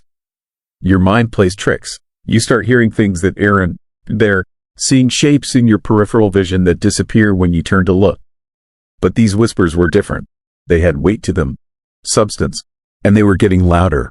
By the time I hit the Pennsylvania border, the voices had become distinct enough that I could tell them apart. A woman's voice, high and thin, repeating something over and over. A man's deeper voice, more urgent, almost pleading. Children, It's voices too, soft and scared. I turned up my radio to drown them out, but even with classic rock blasting through the speakers, I could still hear them underneath. Always underneath, like they were inside my head instead of behind me. The scratching started around 3 in the morning. I was climbing through the mountains of western Pennsylvania when I heard it. A rhythmic scraping sound, like fingernails dragging across wood. Slow at first, then faster, more desperate. The sound of someone trying to claw their way out of something. My hands tightened on the steering wheel. I had hauled all kinds of freight over the years. Live animals, hazardous materials, even a few loads I suspected were less than legal. But I had never hauled anything that made sounds like this. I tried calling my dispatcher on the Qualcomm, but the satellite connection was spotty in the mountains. All I got was static and error messages. My cell phone showed no bars. I was alone with whatever was happening in my trailer. The scratching grew more frantic as the night wore on. Sometimes it sounded like multiple sets of hands clawing at the walls, accompanied by muffled sobs and what I swore were screams. But that was impossible. The trailer was sealed, had been sealed since I picked it up. There was no way anything alive could be in there. Unless it had been in there from the beginning. That thought sent ice water through my veins. I had loaded plenty of freight over the years without inspecting every piece. Lumber, especially reclaimed lumber, often came bundled and wrapped. There could be spaces between the boards, hollow sections where something might hide. But that was crazy thinking, the kind of paranoid thoughts that came from too much coffee and too little sleep. I was hauling barn wood, not stowaways. Dead wood that had been sitting in a salvage yard for who knows how long. Dead wood doesn't make noise. I pushed through Ohio as dawn broke, hoping the daylight would bring relief. But the sounds didn't. They stopped with sunrise. If anything, they got worse. The whispers became wails. The scratching became pounding. The whole trailer seemed to rock with whatever was happening inside. Other drivers started giving me space on the highway. I caught glimpses of their faces as they passed, looking at my rig with confusion and concern. One driver in a red Peterbilt pulled alongside and pointed at my trailer, mouthing something I couldn't to hear over the noise. At a truck stop in Indiana, I walked back to check the trailer again. The aluminum walls were vibrating slightly, and when I pressed my ear against the side, I could hear them clearly. Dozens of voices, maybe more, all talking at once, pleading, crying, screaming for help. But the seal was still intact. The doors were still locked. Whatever was making those sounds was trapped inside with 3 tons of reclaimed barnwood. I called the shipper from the truck stop payphone, my hands shaking as I dialed. A woman answered on the 3rd ring, sounding annoyed that I was calling so late. When I explained what was happening, she laughed. "Honey, you've been driving too long," she said. "Ain't nothing in that trailer but old wood. Maybe some nicer squirrels got in somehow. You haul enough lumber, you will hear all kinds of settling noises. But mice don't to whisper, and squirrels don't to sob like their hearts are breaking." I hung up and climbed back into my cab, determined to finish the run. I had a delivery deadline to meet, and 23 years of clean driving record to protect. Whatever was happening, I would deal with it after I dropped the load in Denver. The sounds followed me across Illinois and into Iowa. They were constant now, a symphony of anguish that made my skin crawl. I had to keep the radio turned all the way up just to stay sane, but even then, I could feel the vibrations of the voices through my seat. Somewhere around Des Moines, the nature of the sounds changed. The frantic scratching and pounding gave way to something worse. A slow, rhythmic tapping, like Morse code. It had a pattern to it, a desperate urgency that suggested intelligence behind it. Someone was trying to communicate. I pulled over and grabbed a pen and notepad, trying to decode the pattern. 3 quick taps, then 3 slow ones, then 3 quick again. Over and over, until recognition hit me like a punch to the gut. SOS. They were tapping out SOS. My blood ran cold as the implications sank in. Whatever was in my trailer wasn't just making random noise. It was asking for help. And it knew Morse code, which meant it was human, or had been human once. I sat in my cab for an hour, listening to that desperate tapping, trying to work up the courage to break the seal and open the doors. But every time I reached for my knife, something stopped me. Call it instinct, or maybe just cowardice, but something told me that opening that trailer would be the worst mistake of my life. So I drove on. The tapping continued through Nebraska and into Colorado. Sometimes it would stop for a few minutes, and I would think it was over. Then it would start again, always the same pattern. SOS, SOS, SOS, By the time I reached the outskirts of Denver, I was a wreck. I hadn't slept in 36 hours, hadn't eaten anything but truck stop coffee and stale donuts. My hands shook on the steering wheel, and I kept checking my mirrors, expecting to see something impossible climbing out of my trailer. The delivery address was in an industrial district south of the city. When I pulled into the lot, I was surprised to see it was just a small warehouse, not the restoration company I was expecting. A man in coveralls came out to meet me, clipboard in hand. "You late," he said, checking his watch. I wanted to explain about the sounds, about the voices and the scratching and the SOS tapping. But when I opened my mouth, nothing came out. How do you tell someone that their lumber shipment has been crying for help for the last 800 miles? Instead, I just handed him the paperwork and watched as he cut the seal on the trailer doors. The sound stopped the moment the seal was broken. Complete, absolute silence from inside the trailer. The man swung the doors open, and I held my breath, expecting something to come rushing out. But there was nothing, just neatly stacked bundles of reclaimed barn wood, exactly as described on the manifest. Old, weathered boards that looked like they had seen decades of hard use before being salvaged. "Looks good," the man said, marking something on his clipboard. I'll have this unloaded in an hour." I couldn't help myself. I had to ask, where did this wood come from? I mean, what kind of barn? The man glanced at the manifest. "This batch came from up in Vermont. Real old stuff, probably 19th century. The seller said it was salvaged from some kind of institutional building that burned down years ago." "What kind of institution?" He shrugged. "Asylum, I think. One of those old mental hospitals. Place burned down in the 1890s with a bunch of patients still inside. Real tragedy, from what I heard. But the wood that survived is top quality. They don't make lumber like that anymore." The world seemed to tilt around me. An asylum, patients who died in a fire. Wood that had absorbed decades of human suffering before becoming someone's flooring or wall paneling. You ever hear of wood holding on to, memories? I asked. The man looked at me like I had lost my mind. Maybe I had. It's just wood, buddy. Dead trees. You've been on the road too long. But as his crew started unloading my trailer, I swear I could still hear them. Faint whispers carried on the Denver wind. Voices that had been trapped in that wood for over a century, finally free to speak. I drove away as fast as legally possible, but the sounds followed me. Not from the trailer anymore, but from somewhere inside my head. The voices of people who had died in terror and pain, whose final moments had somehow been absorbed by the wooden walls that surrounded them. That was 6 months ago. I still hear them sometimes, especially late at night when I am hauling through empty stretches of highway. Whispers in languages I don't recognize. Sobbing that makes my chest tight with grief. The sound of fingernails scratching against wood, trying to get out. I tried to research the asylum, but records from that era are scattered and incomplete. What I did find made my blood run cold. The Hillcrest Sanitarium burned down on October 15, 1892.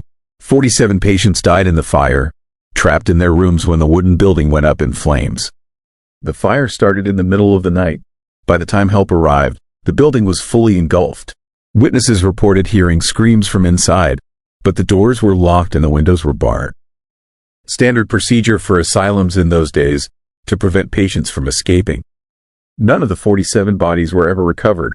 The fire burned so hot that only the foundation and some of the structural timber survived. That timber was eventually sold to salvage companies and used in barns and other buildings throughout New England. I don't haul reclaimed lumber anymore. In fact, I don't haul much of anything anymore. The sounds have gotten stronger over the past few months, more persistent. Sometimes I'll be driving an empty trailer and still hear whispers coming from behind me. Sometimes I'll be at home, trying to sleep, and hear that desperate SOS tapping echoing through the walls. My doctor thinks it's tinnitus brought on by years of road noise and stress. My wife thinks I'm having a breakdown, but I know what it really is. I know what I carried in that trailer from Vermont to Colorado. The voices of 47 people who died screaming in the dark, trapped in wooden rooms that became their coffins. People whose terror and anguish soaked into the very timber of their prison, waiting over a century for someone to hear their cries for help. And now that someone is me. Last night, I woke up to the sound of scratching coming from inside my bedroom walls. The same desperate clawing I heard in my trailer. When I pressed my ear to the drywall, I could hear them whispering my name. They know who I am now. They know I can hear them, and I think they want me to join them, to become another voice trapped in the wood, another soul crying out for help that will never come. I'm writing this down because I need someone to know what happened out there on the highway. What is still happening? Because tonight, I can hear them building something in my garage. The sound of hammers on nails, of boards being fitted together. They rebuilding me a room. A wooden room with no windows and no way out, just like the ones they died in over a century ago. Story 9. Never-ending road. When you pass the same dead cactus 17 times on a straight highway, you start to understand that some roads don't want to let you go. I was driving a furniture shipment from Las Vegas to Phoenix on Interstate 40, taking the cutoff through the Mojave Desert to save time. It was one of those scorching August afternoons when the asphalt shimmers like water and the heat makes the air itself seem to bend and twist. The GPS showed a straight shot across empty desert, nothing but scrubland and distant mountains for the next 60 miles. I had driven this route dozens of times over the years, and it was always the same monotonous stretch of highway cutting through landscape that looked like the surface of Mars. But something was different this time. I first noticed it when I passed a distinctive rock formation shaped like a giant fist jutting up from the desert floor. The thing was maybe 30 feet tall and visible from miles away, the kind of landmark you remember. 10 minutes later, I passed it again. At first, I thought I had gotten turned around somehow, maybe taken a wrong exit without realizing it.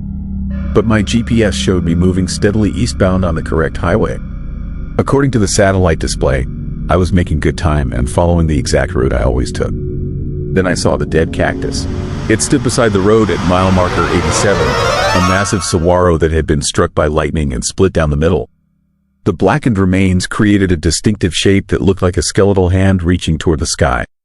I had seen this particular cactus on previous trips and always used it as a mental checkpoint, marking roughly the halfway point of the desert crossing. But I kept seeing it over and over again. Every few minutes, mile marker 87 would appear on the right side of the highway, followed by that same lightning-struck cactus with its burned and twisted arms. Then I would drive for what felt like miles, passing identical stretches of desert scrub, until mile marker 87 appeared again. My truck. This odometer showed I was putting on miles, and my GPS indicated steady progress toward Phoenix. But the landscape outside my windshield was caught in some kind of impossible loop, repeating the same 10-mile stretch of highway endlessly. I tried radio to see if anyone else was experiencing similar problems, but my CB picked up nothing except static. Cell phone service had disappeared completely, which wasn't unusual in remote desert areas, but the timing felt ominous. I was cut off from the outside world while trapped in this repeating nightmare of asphalt and sand. The worst part was the growing certainty that I wasn't alone on this cursed stretch of road. Other vehicles appeared occasionally in my mirrors or ahead of me in the distance, but they never got closer no matter how fast I drove or how much I slowed down. The cars and trucks maintained the same relative positions, like we were all pieces on some cosmic game board, moving but never actually getting anywhere. I tried honking my horn to get the attention of other drivers, but the sound seemed muffled and distant, as if the desert air was swallowing the noise before it could travel more than a few feet. The other vehicles showed no sign of hearing me or even being aware of my presence. That is when I started to panic.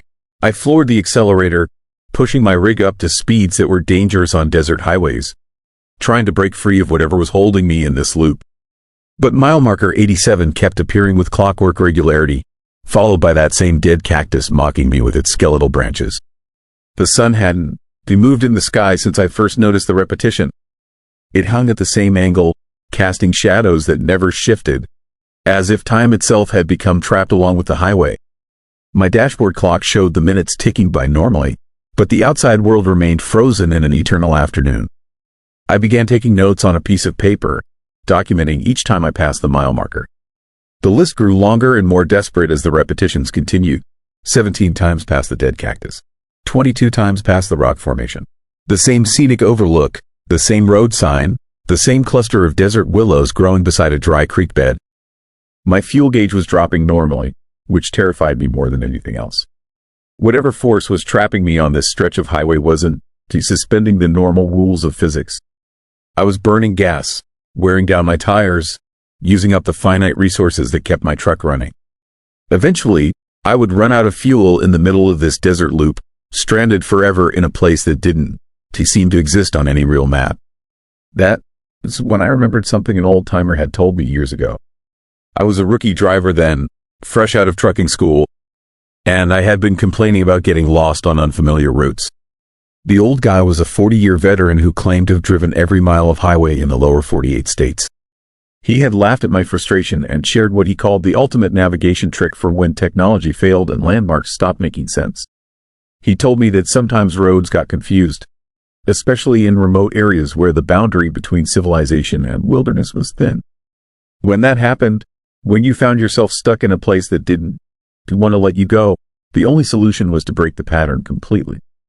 Drive in reverse for a quarter mile, he had said. Turn your back on the road ahead and trust the path you had already traveled. It sounded like superstition at the time, but the old-timer had sworn it worked in situations where nothing else would. I had never tried his advice before, but desperate times called for desperate measures. I pulled onto the shoulder and put my truck in reverse. The GPS immediately started beeping warnings about going the wrong direction, but I ignored the electronic protests and began backing down the highway at a steady 15 miles per hour. The landscape looked different in reverse. Details I had missed during my forward trips became visible in my mirrors. A small side road I hadn't noticed before appeared on the left. An abandoned gas station materialized behind a low hill. Things that had been hidden by the forward momentum of travel revealed themselves when approached from the opposite direction. After backing up for exactly a quarter mile, I stopped and put the truck back in drive. When I looked ahead, the highway stretched into genuinely new territory. Mile marker 88 appeared on the right, followed by 89, then 90. The dead cactus was nowhere to be seen, replaced by living desert plants that swayed in a breeze I could feel through my open windows. But the strangest thing was what I saw in my rearview mirror. The road behind me, the stretch I had just traveled in reverse, was gone. Instead of asphalt and painted lines, my mirrors showed nothing but empty desert stretching to the horizon. It was as if the highway had never existed, as if the 10-mile loop had been erased from reality the moment I broke free of its grip. I drove the rest of the way to Phoenix without stopping, pushing through my delivery and return trip as fast as legally possible. I didn't want to spend another night in the desert, didn't want to risk encountering whatever force had trapped me in that impossible loop. When I got home, I researched the road I had traveled, trying to find references to similar experiences. What I discovered was a pattern of reports from drivers who had vanished on that exact stretch of highway. Their trucks were eventually found abandoned beside the road, sometimes weeks later, with full fuel tanks and no signs of mechanical failure. The drivers were never found. Search and rescue teams combed the desert for miles in every direction, but it was as if the missing truckers had simply evaporated. The official explanation was usually exposure or disorientation, the harsh desert claiming victims who had wandered away from their vehicles. But I knew better. Those drivers had gotten trapped in the same loop I had experienced. But unlike me, they hadn't known the old-timer's trick for breaking free. They had driven in circles until their fuel ran out, then sat in their cabs as the desert heat slowly killed them, passing the same landmarks over and over until death finally released them from the never-ending road. I never drove that route again, but I shared the reverse driving trick with every trucker I met. Most of them laughed and dismissed it as superstition, but a few listened with the seriousness of people who had spent enough time on remote highways to know that strange things happened in the spaces between cities. Because the truth is that our road system isn't as solid and reliable as we like to believe. There are places where the asphalt grows thin, where the connection between point A and point B becomes uncertain. Places where the desert reaches up through the pavement and pulls unwary travelers into loops that exist outside normal space and time. The old-timer who taught me the reverse trick is dead now, died in his sleep at a truck stop in Montana 5 years ago. But before he passed, he told me something that still keeps me awake on long desert runs. He said the never-ending roads were getting more common, more frequent, as if something in the empty places between cities was waking up, reaching out to claim territory that had once belonged to the wilderness. He believed that one day, all the highways would become loops, trapping every traveler in endless repetitions of the same few miles. And when that happened, when the roads finally rebelled against the straight lines we had carved across the landscape, the only people who would survive would be those who remembered how to drive backward into safety. I keep that advice with me every time I take a long haul through remote territory. Because somewhere out there in the desert, mile marker 87 is still waiting beside a dead cactus, ready to trap the next driver who doesn't know how to break free from a road that refuses to end. And the next time might be someone who never learned the old-timer's This trick for escaping the never-ending road. Story 10. Guardian of Walton. This mountain, you never forget the sound something makes when it is watching you die. That is what I learned on Walton, this mountain 3 weeks ago, and it is a lesson that has been eating at me ever since. The worst part, ISN, through the memory itself, it is knowing that right now, at this very moment, that thing is still up there in the Virginia mountains, waiting for the next driver who makes the same mistake I did. I should have known better than to park on that mountain. 28 years driving long haul, and I learned to trust my gut about places that feel wrong. But exhaustion makes you stupid, and federal driving regulations don't care if every instinct you have is screaming at you to keep moving. The electronic logs in my cab showed I had been driving for 10 hours and 58 minutes. 2 minutes away from a mandatory violation that would cost me my job. So when I saw that old rest area sign for Walton, this mountain, the same mountain made famous by that old TV show, I pulled off without thinking twice. Big mistake. The rest area hadn't been maintained in years. Weeds pushed through cracked asphalt, and the single streetlight flickered with a dying bulb that cast more shadows than illumination. The picnic tables were rotted and covered in graffiti, and the bathroom building had been boarded up with plywood that was warped and black with age. But it was legal parking, and that is all I cared about as I backed my rig into the farthest spot from the highway. I set my air brakes, killed the engine, and settled in for my mandatory 10-hour break. Just another night in another forgotten corner of America. The silence hit me first. I'd been parked in thousands of rest areas from coast to coast, and they were never completely quiet. There is always something: traffic noise from the highway, wind through trees, insects chirping, the settling sounds of cooling metal. But this place was different. It was like someone had wrapped the entire mountain in a thick blanket that absorbed every natural sound. I rolled down my windows to let in some air, and that is when I realized the silence wasn't really silence at all. It was the absence of everything normal, replaced by something else entirely. The sound started small, a rustling that wasn't quite leaves in the wind, a scratching that wasn't quite branches against bark, a sighing that wasn't quite air moving through the forest. Each sound was almost familiar, but wrong in a way that made my brain itch trying to categorize them. I turned on my CB radio to break the oppressive quiet, but all I got was static. Not the normal static you hear between stations. This was different. It had patterns in it, rhythms that rose and fell like breathing. Like something was using the radio waves to communicate. The temperature dropped fast after sunset. I am talking about a 20-degree drop in less than an hour, which doesn't happen naturally in Virginia in September. My breath started fogging up the windows, and frost began forming on the outside of my cab despite the fact that it had been 75 degrees when I parked. That's when the real sounds began. At first, I thought it was the metal of my truck contracting in the cold. That familiar ticking and popping you hear when hot metal cools down fast. But these sounds had a different quality. They were too rhythmic, too purposeful, like Morse code being tapped out on the hull of my trailer. I grabbed my flashlight and climbed out to investigate. The cold hit me like a physical blow, and my breath came out in thick white clouds that seemed to hang in the air longer than they should have. The beam of my flashlight barely penetrated the darkness around the rest area, as if the shadows were actually absorbing the light. The sounds were coming from everywhere and nowhere. Behind me, in front of me, above me in the trees, below me in the ground. A constant symphony of noises that had no earthly source. Clicking that sounded like fingernails on glass. Humming that vibrated in frequencies that made my teeth ache. Whispering that was just below the threshold of understanding.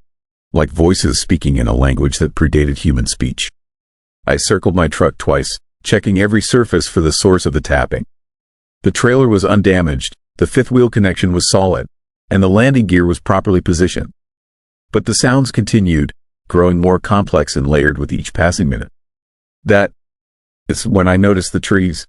The rest area was surrounded by old-growth forest, the kind of ancient woodland that Virginia is famous for. But in the beam of my flashlight, the trees looked wrong. Their bark was too smooth, too dark, like it was wet with something that wasn't water.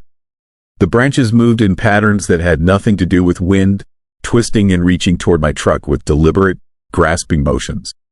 And the sounds were coming from inside them, not from animals living in the trees, but from the trees themselves. The wood was creaking and groaning in harmonies that no natural force could create. It was like the entire forest had become a massive musical instrument, and something was playing a song that was never meant for human ears. I backed toward my cab, but the sounds followed me. They seemed to emanate from the ground beneath my feet, rising up through the soles of my boots and traveling through my bones. My truck was vibrating slightly, a low-frequency tremor that I could feel more than hear. Inside my cab, I locked the doors and cranked up the heat, but the cold seemed to seep through the walls anyway. The windows were completely fogged over now, and when I tried to wipe them clear, my hand came away wet with moisture that was too thick to be condensation. It had the consistency of syrup and left oily streaks on my fingers. The sounds outside were getting louder, more insistent. The clicking had become a rapid staccato like machine gun fire. The humming had dropped into registers so low I felt them in my chest rather than heard them with my ears. And underneath it all was a new sound that made every hair on my body stand on end. Footsteps, not the crisp snap of boots on pavement or the soft shuffle of shoes on dirt.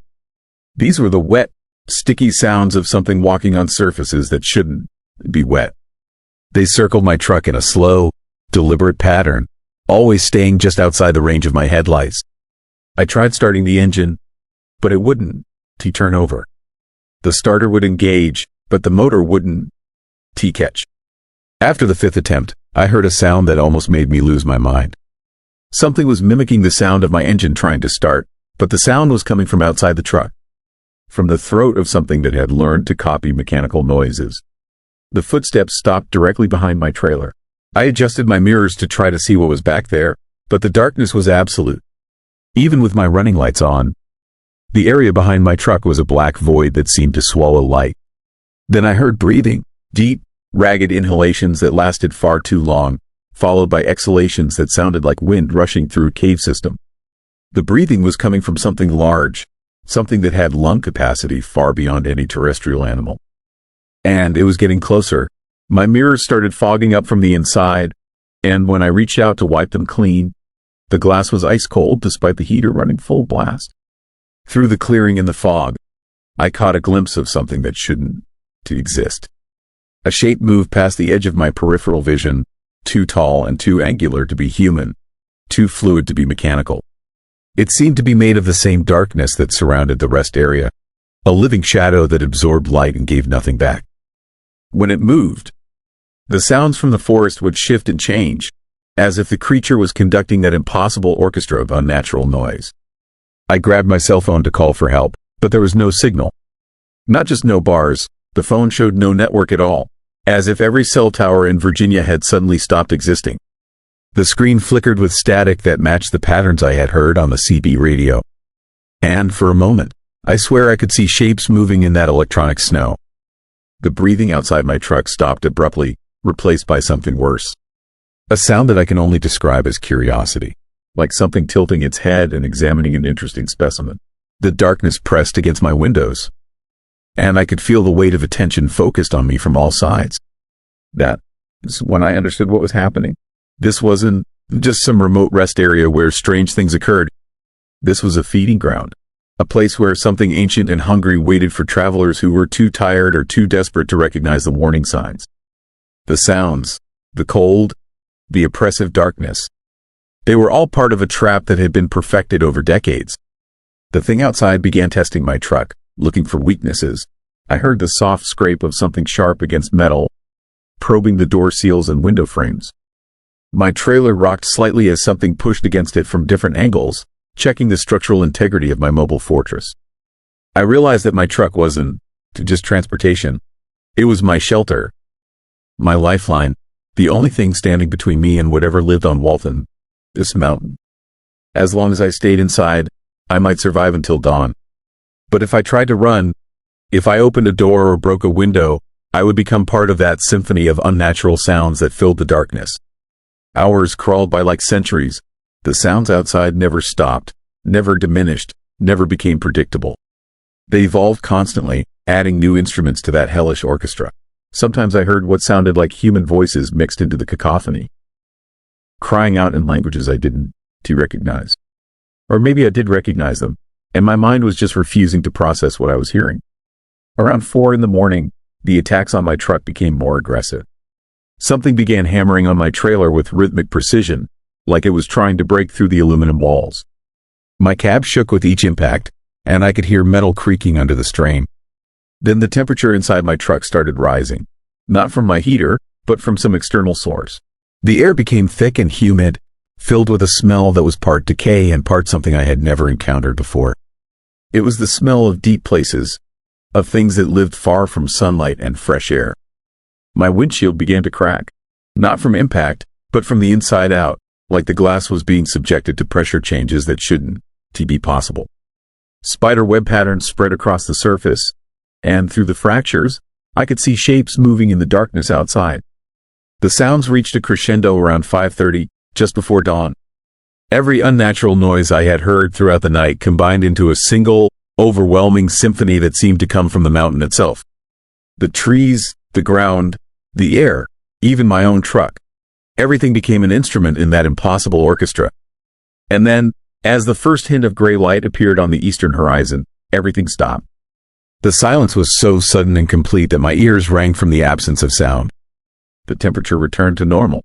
The frost on my windows melted away. My engine started on the first try, as if nothing had ever been wrong with it. I didn't waste time investigating. I put that truck in gear and got the hell off Walton, this mountain, as fast as the speed limit would allow. In my mirrors, I watched the rest area disappear around a curve, and I swear I could see shapes moving between the trees, retreating back into the deep forest as daylight grew stronger. The state police found me 3 hours later, parked at a truck stop in Lynchburg, sitting in my cab and shaking like a leaf. They said I looked like I had aged 10 years overnight. They were probably right. I tried to tell them what had happened, but the words sounded insane even to me. A mountain that came alive at night. Sounds that had no source. A creature that lived in darkness and fed on fear. They listened politely and suggested I see a doctor about possible hallucinations brought on by sleep deprivation. But I know what I experienced up there. And 3 weeks later, I'm still hearing those sounds in my dreams. That clicking and humming and breathing, playing over and over in my memory with perfect clarity. Sometimes I wake up in the middle of the night convinced that my apartment has been surrounded by the same unnatural orchestra that trapped me on the mountain. I've done research since then, digging through local newspapers and internet forums, looking for other people who might have experienced what I did. What I found made my blood run cold. Walton's mountain has one of the highest rates of single-vehicle accidents in Virginia.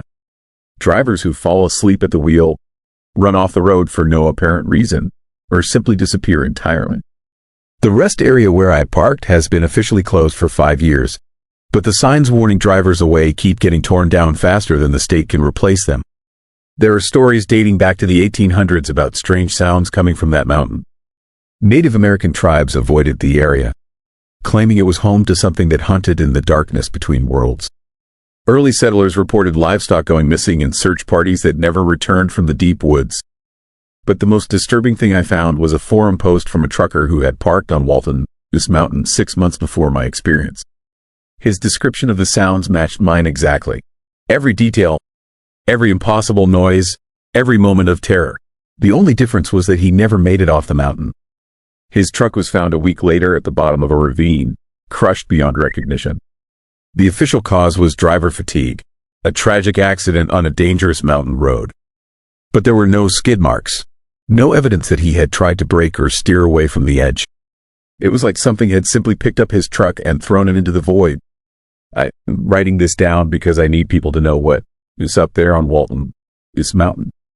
Not the peaceful, nostalgic place from television, but something far older and far more dangerous. A guardian that protects the mountain from intrusion, using methods that predate human understanding. If you ever driving through Virginia and you see a sign for Walton, this mountain rest area, keep driving. Don't stop. Don't slow down. Don't even look too closely at the trees as you pass. Because some things are better left undisturbed, and some sounds are never meant for human ears. The guardian is still up there, waiting in the darkness between the trees. And next time, it might not let anyone drive away to tell the story. Story 11. Frozen figure on the Manitoba Road. The thing I saw crossing Highway 6 in northern Manitoba wasn't supposed to exist. That is what every rational part of my brain keeps telling me, even 3 months later. But rationality doesn't to explain the 10-foot-tall creature covered in matted white fur that stopped traffic on one of the loneliest roads in North America. And it sure as hell doesn't, to explain why I can still feel those black eyes watching me every time I close my own. I was hauling construction equipment to a mining operation near Thompson, Manitoba.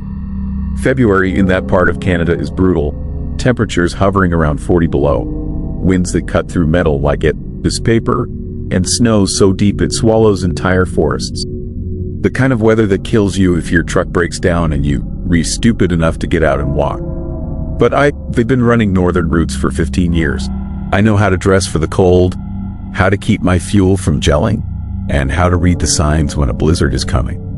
What I didn't know was how to process what I saw at mile marker 127, just as the afternoon sun was setting behind a wall of pine trees. The road ahead was straight for maybe 2 miles, cutting through dense boreal forest on both sides.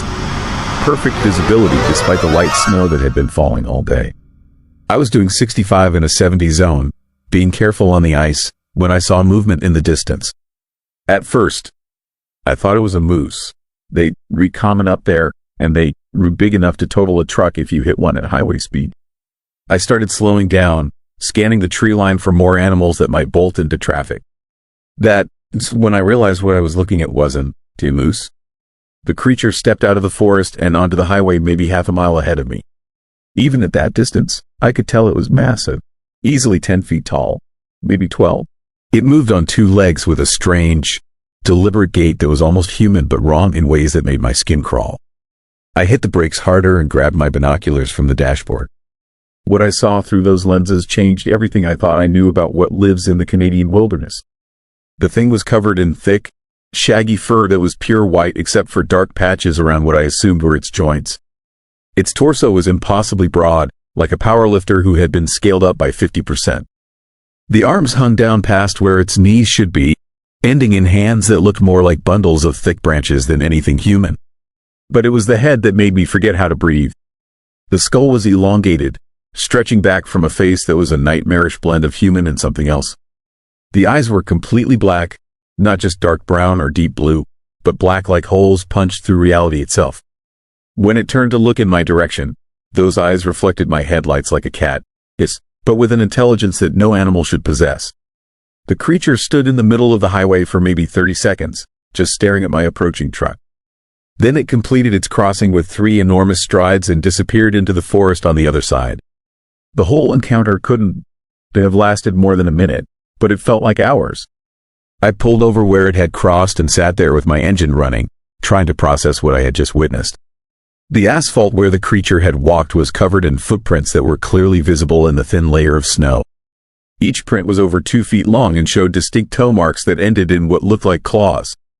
My hands were shaking as I grabbed my camera and got out to document the tracks.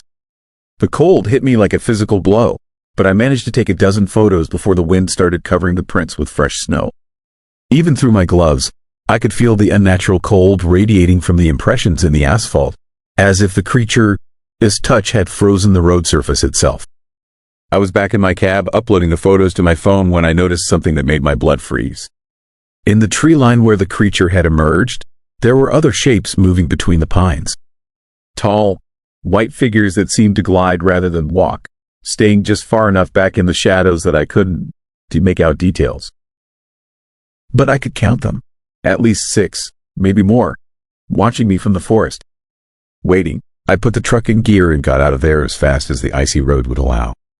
In my mirrors, I could see the shapes following me along the tree line, keeping pace with my truck for almost 5 miles before finally melting back into the deep woods. The first person I told about the encounter was a dispatcher at the mining company in Thompson. He listened to my story with the kind of polite attention you give to someone you think might be losing their mind, then suggested I get some rest before making the return trip. But that night in the motel, I couldn't sleep. Every time I closed my eyes, I saw those black, reflective eyes staring at me across the highway. I kept the curtains drawn and the heater running full blast, but I still felt like something was watching me from outside in the frozen darkness. The next morning, I stopped at a diner in Thompson before heading back south. The waitress was a local Cree woman named Margaret who had been serving coffee to truckers and miners for 30 years. When I showed her the photos on my phone, her face went completely white. She disappeared into the kitchen and came back with an older man who introduced himself as her father. He studied the images for a long time without saying anything, then handed my phone back and looked me straight in the eye. The old man told me I had seen a Wendigo. Not the Hollywood version with antlers and rotting flesh, but the real thing. The ancient creature that his grandfather had warned about in stories passed down through generations of his people. According to him, these things had been living in the deep bush for thousands of years, long before Europeans came to North America.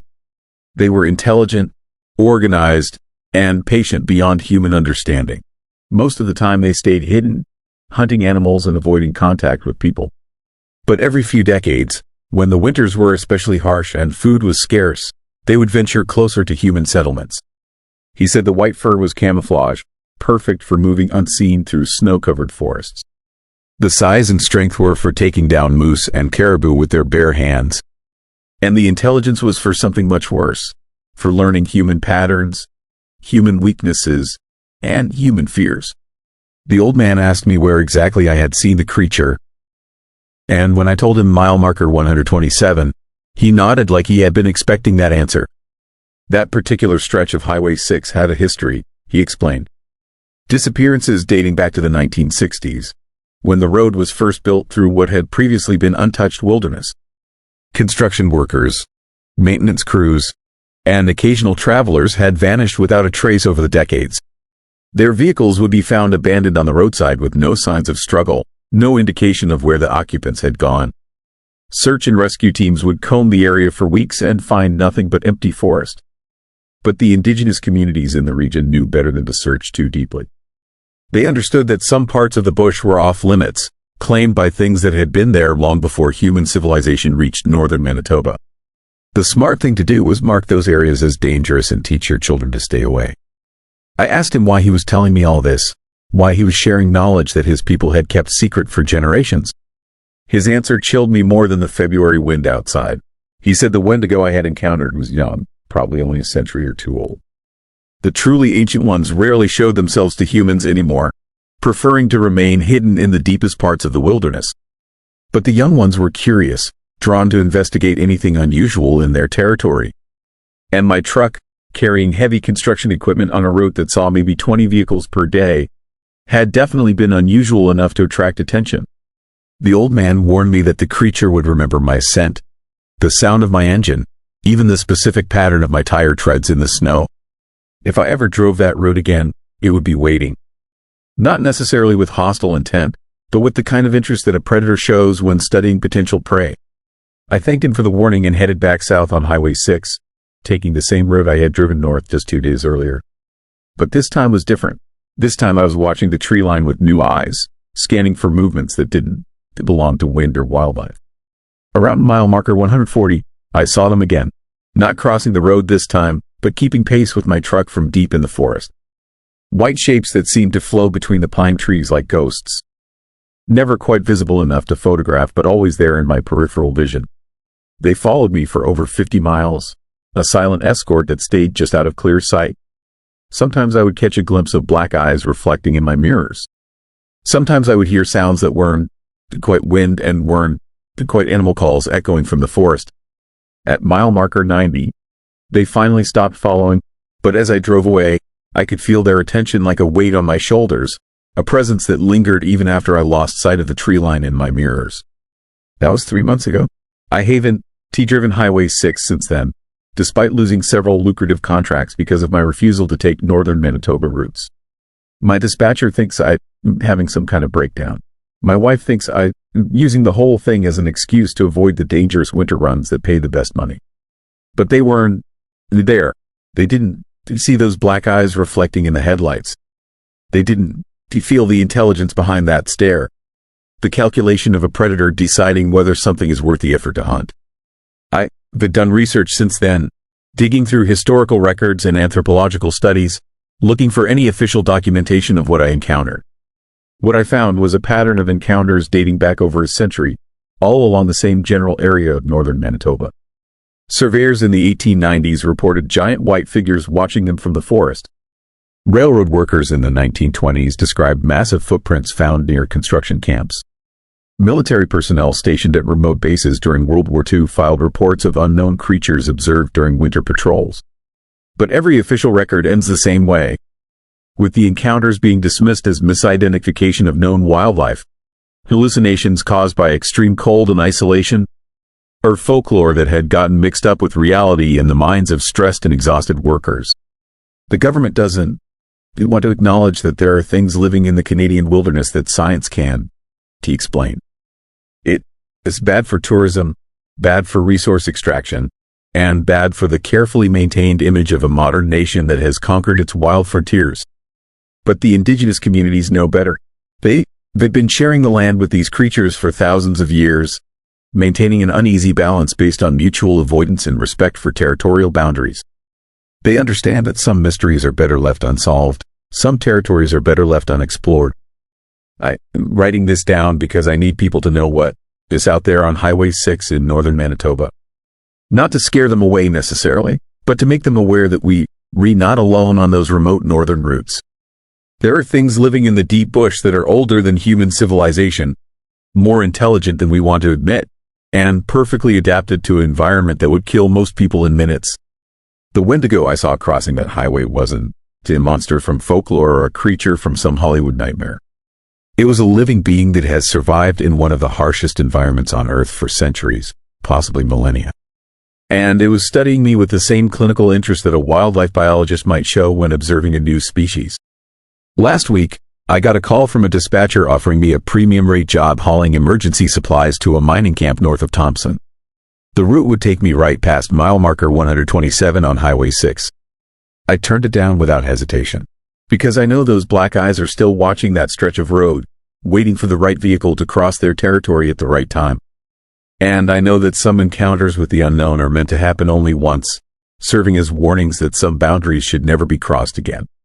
The old Cree man was right about one thing. There are parts of the bush that are best left alone. And after what I saw on that frozen highway in February, I intend to respect that wisdom for the rest of my driving career, even if it means walking away from the best-paying routes in North America. You've reached the end of tonight's journey, or maybe just another mile marker on the haunted highway. Thanks for riding along with Midnight Whispers. Subscribe and hit the bell so you don't miss the next unsettling turn. And tell us, where in the world are you listening from, or what road near you has its own legend? The night never really ends out here. Sometimes it just waits for you at the next bend.